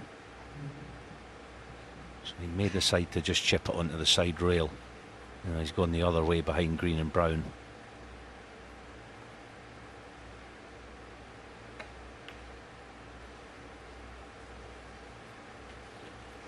covering the pack the right side of them with the green, which he has done, has given Anthony a problem and a decision to make. Decision made. I think he's taking the red on.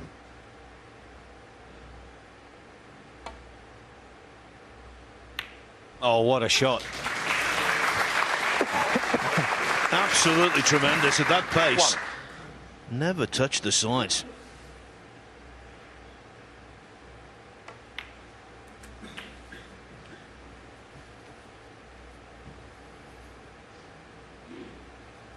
Eight.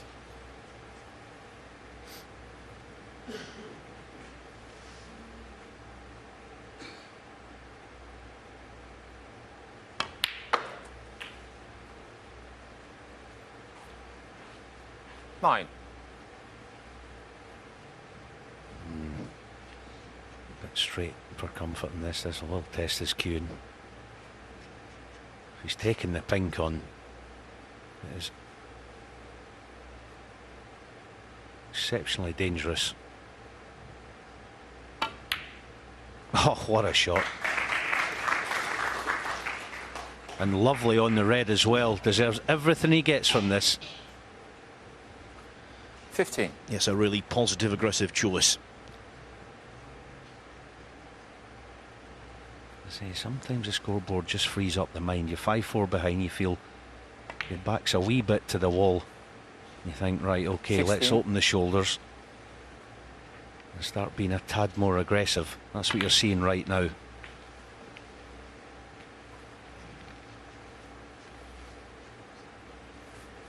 $21.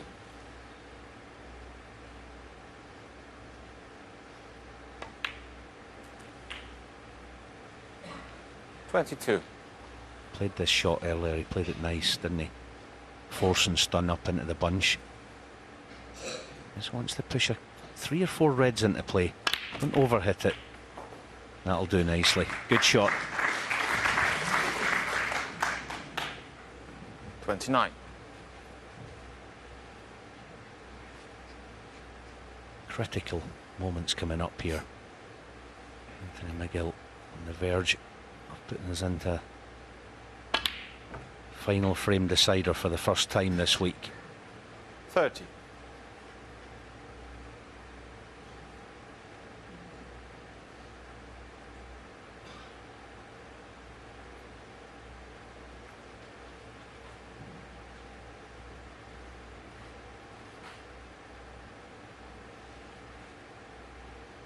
Yeah, he's frightened of screwing back and contacting that red near the cue ball. We have to settle for a red to left middle.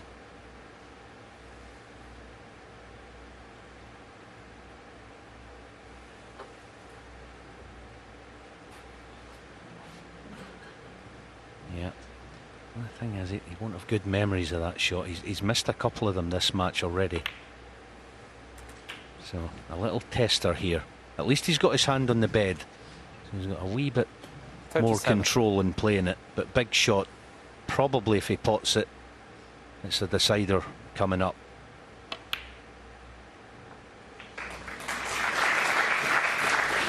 $38. Stayed down. Delighted to see the red just about go in.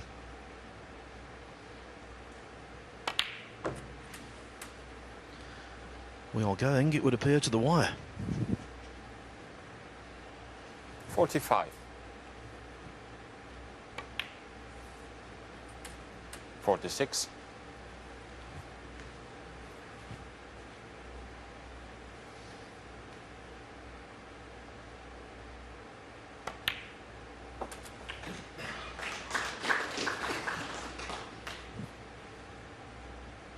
.63 in front. 59 on, but not the best positional shot. Didn't want to drop his guard there.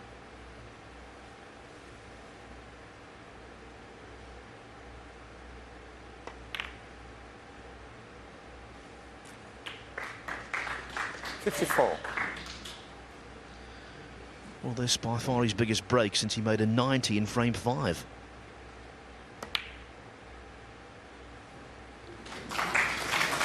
And this particular effort could not have been more timely, Alan. Yeah, you just feel, as I say, I think you just 60. got a wee bit more aggressive. And Folsey spoke about it a couple of frames ago, didn't he? Where Anthony was maybe being a 61. wee bit passive. Certainly hasn't been this frame. That opening red was a stunner, wasn't it?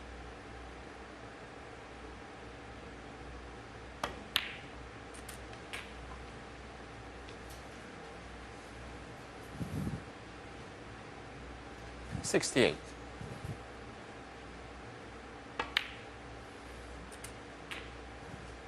69.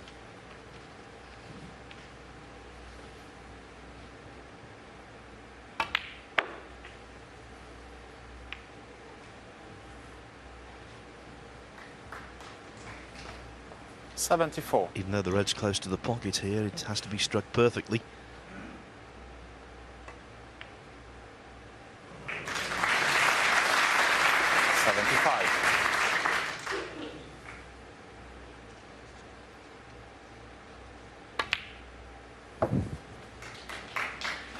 Yeah, here's this red again. Look at this. Dead weight. Never touched the sides, as Phil said. 8. And that's laid the foundation for this 18 counting. 82. Before the interval, I heard Clive Everton mention the fact that Anthony McGill had only made 12 centuries this season, which for me, very surprising. 85. This, though, should be the 13th, and boy, what a time to produce it.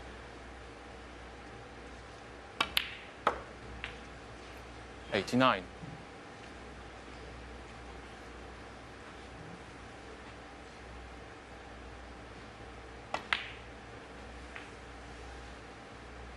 94.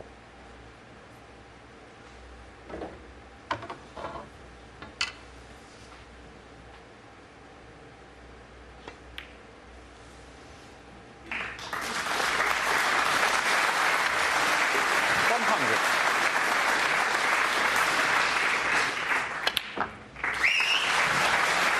Well-merited applause. It is a seaside special and a 6-5 special. But who will win? Find out after the break. Thank you. The deciding frame. Anthony McGill to break.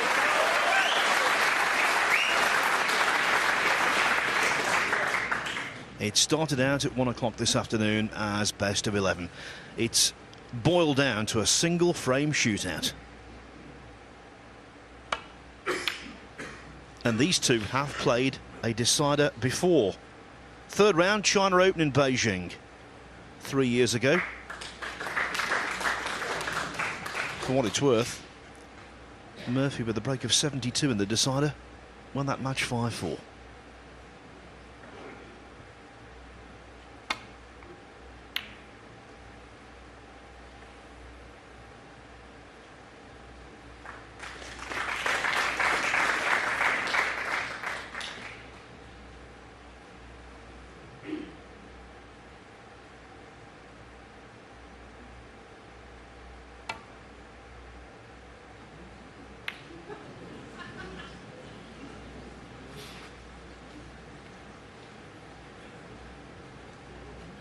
Again, living dangerously.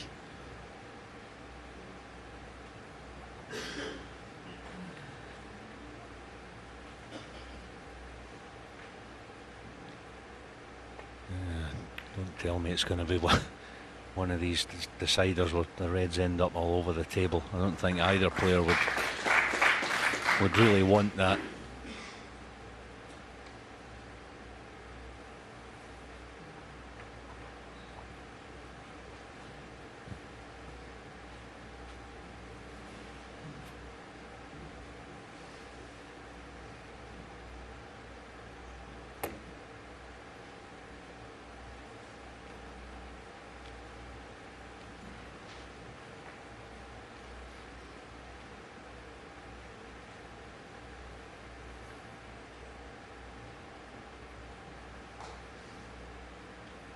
There's not going to be any heroics here. This is just roll off them, land dead weight in them, or just skim off them.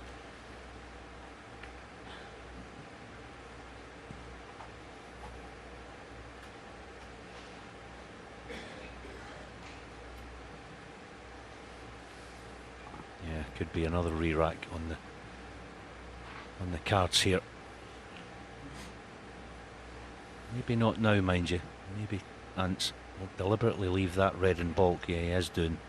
He's basically saying to Sean there, go on, you shove the red back down this end of the table and we'll get a conventional decider. See, both players don't want the red spread all over the table.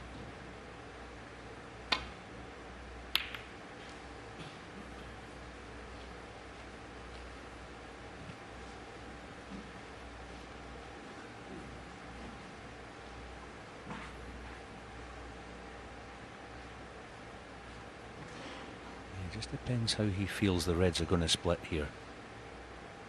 I'd love to play it in behind the brown, but he's playing the single red. Still a safety shot.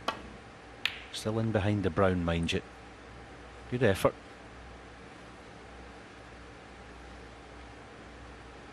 And just loath to open the reds unless it's absolutely necessary. Don't blame him for that. Can't beat it, can you? Tea time, Friday night, quarter final, and a decider. I said earlier, Sean Murphy's not bothered about opening reds, he goes for it. Is he going to leave one? I think he is. I think there's a gap here for Anthony. No, there's not.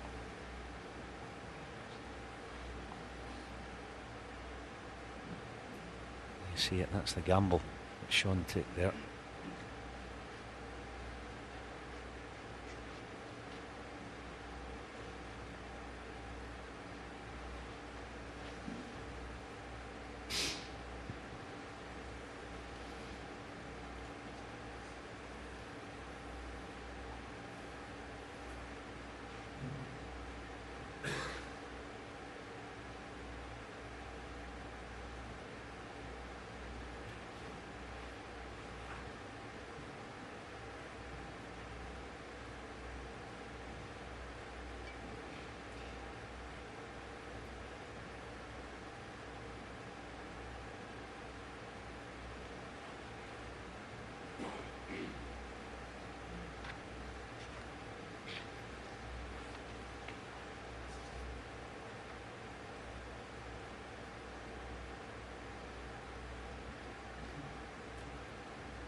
There's the setting.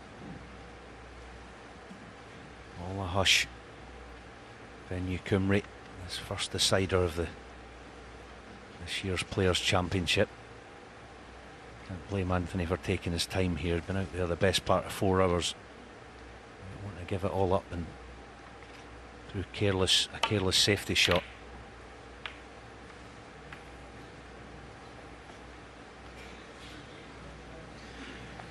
I was just thinking, you know, this season McGill has lost 4 deciding frame finishes in ranking events. He's gone out of the World Open, the Northern Ireland Open, the UK Championship and the Welsh Open after losing by a single frame.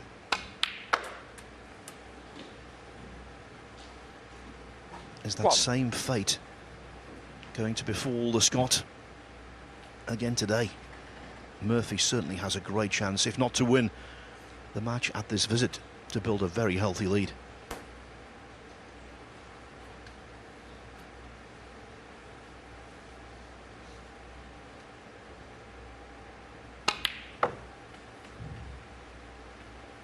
It's funny, I'll bet you at this moment in time Sean Murphy is not even aware that he's got a sore neck or sore shoulder. Let's get on with the job.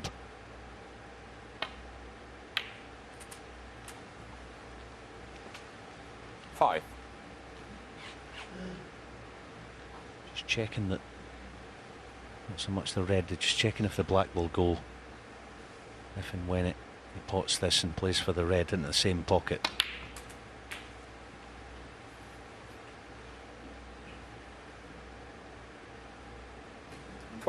Just going round to double check it.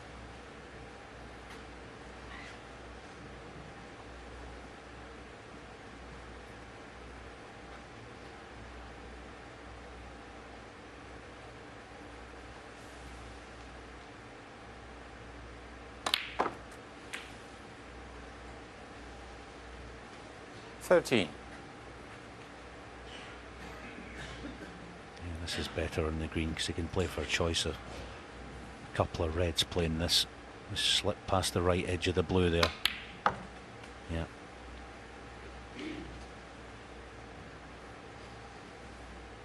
That's a bonus being on this one. 16. Get on the black and build from there.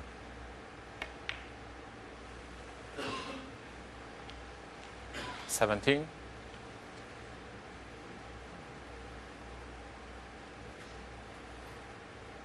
Get his demeanour around the table now, Sean Murphy. He's in a decider here. They've been out there the best part of 4 hours. You wouldn't think he was playing a deciding frame here. That's what the top players do. The absolute marquee players of this sport. 24. Look at that ability to play the last frame as if it's 1-all or nothing each. Just looks relaxed.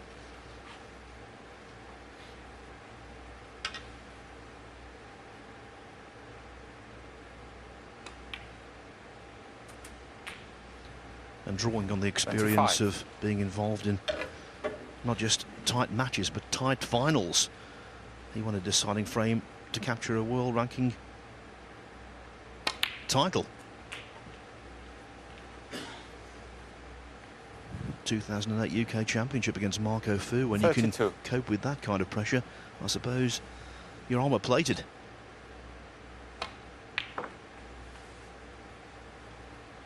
$33.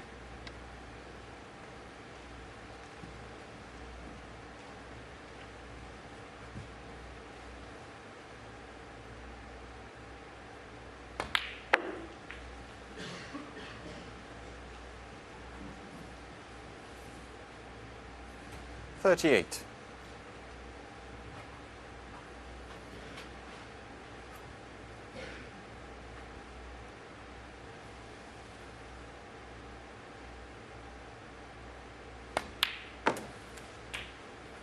$39. Yeah,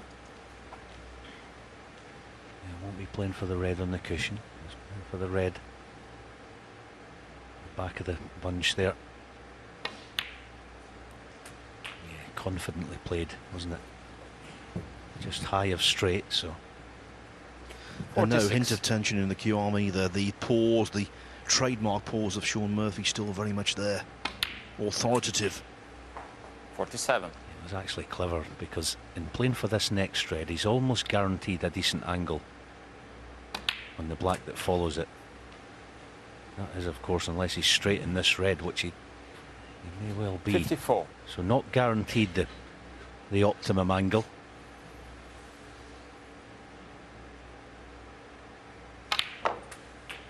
But he's played that to perfection. 55. Key shot coming up.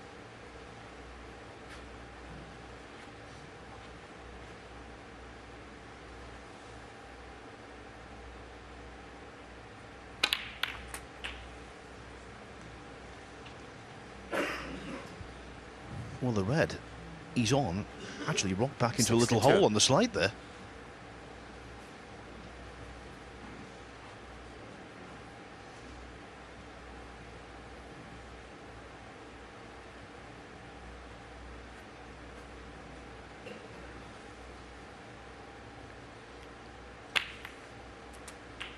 Close to his work, so using the 63. looped bridge, which is more prevalent in pool than snooker, far more prevalent.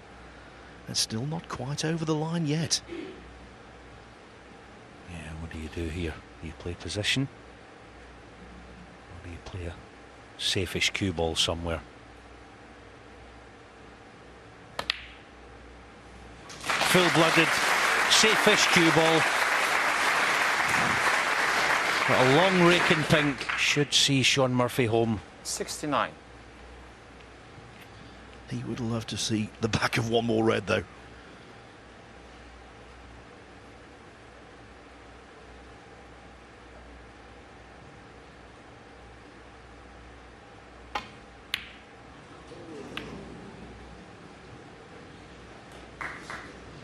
Just a smidgen of hope to Anthony McGill. 69 behind, 67 on, 1 snooker needed.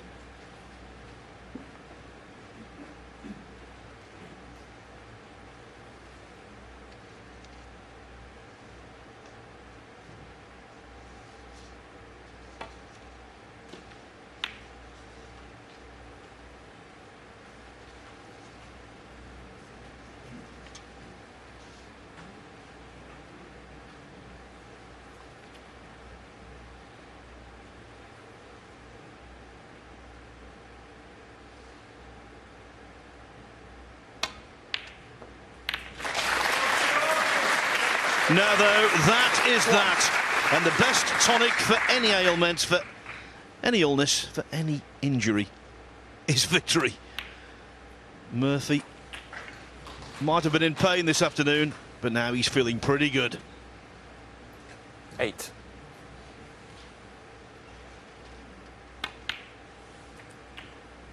Nine. For the 5th time this season, Shaun Murphy will progress to the semi-finals of a world ranking event. And for the 37th time 16. in total. But boy, has he been pressed by Anthony McGill, 17. who should be applauded for his contribution today.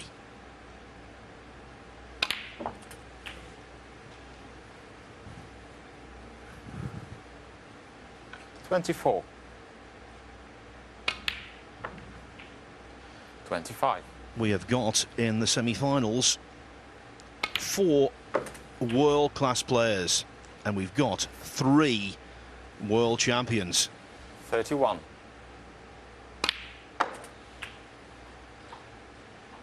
32.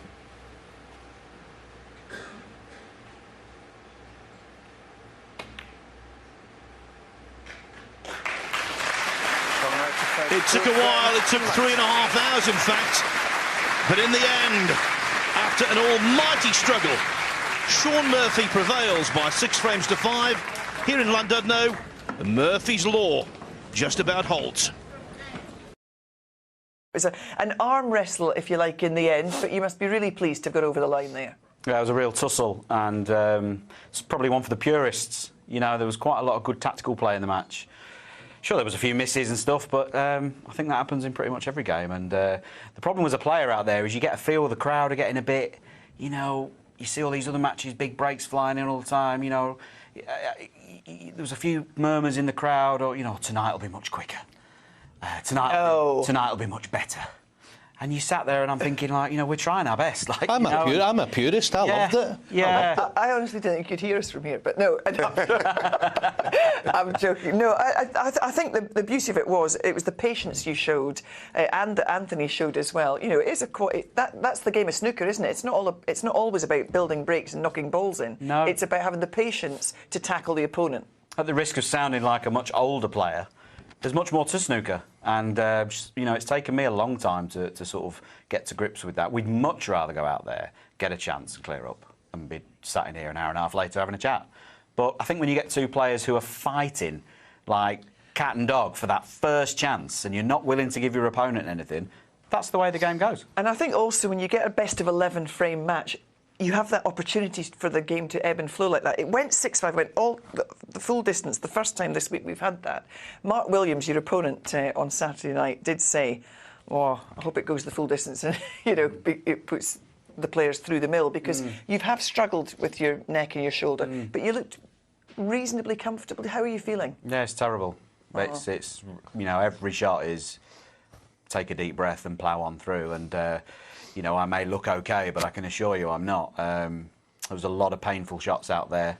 The very first frame, you know, I had frame ball and a really nice break queuing over the pink, and it's that kind of funny angle, and I missed it, and you know, that could have cost. You just didn't stun through high enough, didn't you? And you left it there. I think the one thing about that is I thought when it got to the decider, because you should have practiced, right? I think you've admitted that you haven't practiced as much as all that. In the decider, which I think we're going to show some pictures of in a minute, but, you know, you seem to be queuing well enough, and normally when things get tight and you haven't been playing, that's when it shows. Yeah, I mean, you don't forget.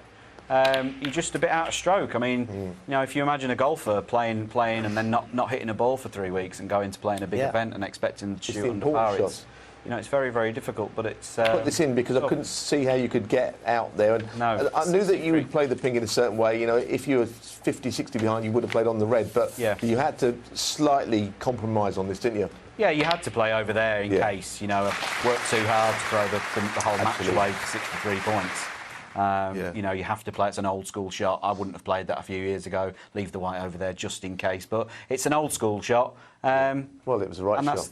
That was the right shot. You know, the point you made there a few minutes ago about sometimes you feel people are getting a bit restless. A player recently, who will remain nameless, actually said to me at the end of winning a match, "I was worried about the audience getting restless. I was worried about you guys in the commentary box, what you were thinking. I said to him, never worry about that. No. This is your career. Some people have come along to watch snooker, and they're probably enjoying it anyway, and the commentators get paid anyway. I won't say it was, but as I say, he was really worried about. I said, listen, you've got to forget all that, because that's irrelevant, and that's just all in a day's work for everyone else. I think also in this game now, the modern game and these top players, Sean's talking about we'd love to knock balls in and score all day.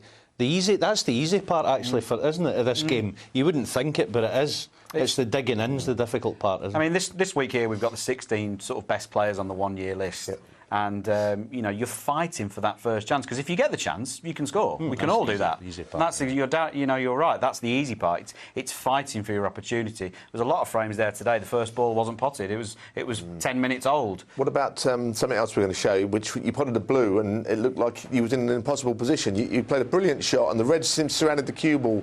I thought maybe you didn't even have a shot here. Look at this. I mean... You've got to be unlucky there, haven't you? Yeah, I thought that was a little bit unlucky. I thought that was a little bit unlucky, but I had little bits of good. And it's the ebb and flow of matches like that. You have to take that on the chin and there just was go well. Good tactics, though. No, I must have stood on a ferry this morning. I wanted to pick out a shot in frame 5 because you'd missed this once, but I thought this summed up how well you played. You said before the game that you thought he was a better tactical and safety player. I don't think you'll see a better safety shot played all week than that. I know that you missed it the first time, but I wanted to pick it out because I thought you did compete very well. There was no evidence that he's a better in that department than you today. Well, I can assure you I've lost plenty of games to Anthony that prove it to me. Yeah. I have been improving in that area. It definitely isn't my strength, but it was okay today. The blue was a good guide in that particular shot. If I just missed the blue, I hit the red, and you're frightened of hitting it too thick and going in off.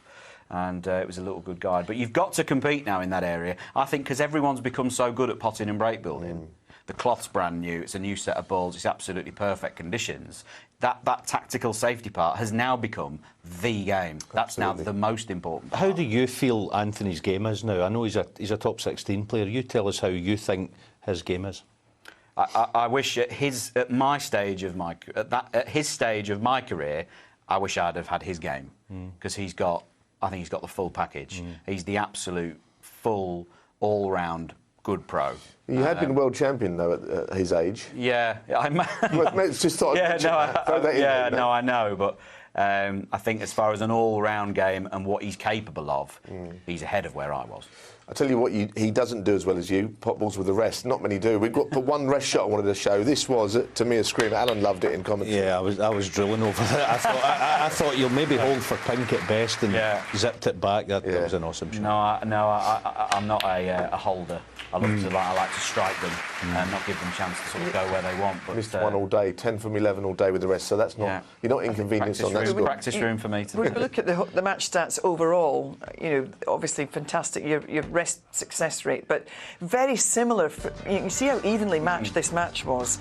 Look at the long pot success. Not much between the total points overall, the time at the table, but your pot success. Look at that, 89% for both players. There was nothing could split you two, and I think just sometimes it is that experience and that ability in one of these long matches just to hold your nerve in that last frame. I think these best of 11s are a completely different challenge, because you can be 4-0 down at the interval and still win. You can do it. It doesn't happen often, but you can do it. And you've got to be able to weather the storm. You do sit there, and I think there was one of the frames where I had him snookered on the last red. He came off the cushion, he got it all wrong and fluked the red and cleared up. That's right. And you've got to weather those things, because they do happen. On another day, I would have spiralled out and lost the match because of that. I'd have been so wound up. How much did you tailor your game today to how it's feeling? Well, my whole setup when I'm down on the shot is tailored. I'm normally... But shot selection as well? Not necessarily shot selection. I'm having to physically get down more sort of looking on a side-on view, because I can't get nice and square in behind the shot. It just hurts too much. You've got Mark Williams up next, Saturday night. He's in the form of his life. He says he played better in his youth, but certainly anybody watching him now can say he's certainly playing as well as he's ever played. Absolutely, yeah. I mean, I watched the game last night. It was absolutely phenomenal. He's just been playing so well for a long time now. Puts a lot of it down to Steve Feeney, puts a lot of it down to working with Sight Right, as have I. Put a bit of resurgence in my long game down to him. So it's the two sort of big guys who love the sort of technology going against each other, and I hope I'm sat here tomorrow night. Will you watch tonight's match, Ronnie and Judd? I'm sure. I mean, listen, you know, I'm 35 and I've been a pro a long time, but I still love the game.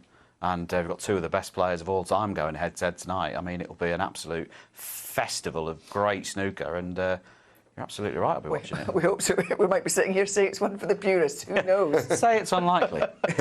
Listen, well done today, Sean. Yeah, I really well hope you're feeling in top form tomorrow. Get some rest, and we look forward to seeing you in your semi.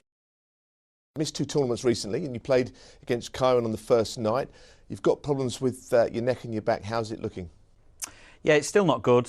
You know, I've been having treatment on it very, very regularly since pulling out of those 2 events, as you mentioned. I've had treatment on it every day since playing Chiron, and you know, it is marginally better. It would be wrong to say that I'm pain-free, because I'm not, and I've more treatment on it, you know, going forward. So I've got to really reassess how I look after myself in terms of flexibility. It's highlighted a number of issues, and it's something I've got to get much better at, you know, going forward. You're the kind of player that wouldn't miss tournaments unless there was a good reason. You looked in discomfort, but you did make 2 centuries in that match, so you can still play. Do you know, I couldn't believe it. I've not hit a ball in 2.5 weeks since losing to Gerard Green in the Welsh Open. I went home, I watched all the snooker from Gibraltar. I was devastated not to be able to go and defend that tournament. You know, I put a real mark on that type of thing, and to not go was a real sickener. And I couldn't even stay at home and practice. It wasn't like I had loads of time off and could hit lots of balls. I came here, I had a couple of 20-minute sessions downstairs to warm up before the game. I went out and played quite well. I couldn't believe it. I had 100 in the first frame, first chance. And it's just a case of, sometimes you think, you know, I've worked so hard sometimes and maybe it's not worth it. But yeah, I guess it's all in the memory bank. But I'd definitely feel better if I'd played a little bit more. Yeah, low expectations sometimes can bring better results. Now, you're into the quarterfinals. You're playing Anthony McGill. You've played each other a few times. You've beaten each other in the World Championships before, so you've had some big matches. Yeah, and I don't know what the stats are, but I think he's got the edge on me in the head-to-heads. I feel like he's beaten me more times than I've beaten him. And I think he's an absolute fabulous snooker player, all-round very, very strong player. And when he gets break building in and around the balls, he's very dangerous. His safety play is first class, much better than mine. And you know, I've got my work cut out to not only try and get in the balls more often than he does, but when I do, I have to make those chances count, because I think if I end up in a tactical battle with Anthony, I think I'll lose.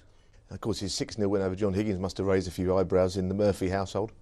Well, it was just, I think it was on everyone. Sort of, no one saw that coming. Not 6-0. I don't remember John losing to 0 ever. I think you could count those to love victories on one hand, but you know, I think they probably know each other's game very, very well. They probably practice with each other. People north of the border might not be surprised by that result, but it does show one thing. It shows Anthony is in absolutely fine form, and nothing but my best will come close. Well, thanks for your time.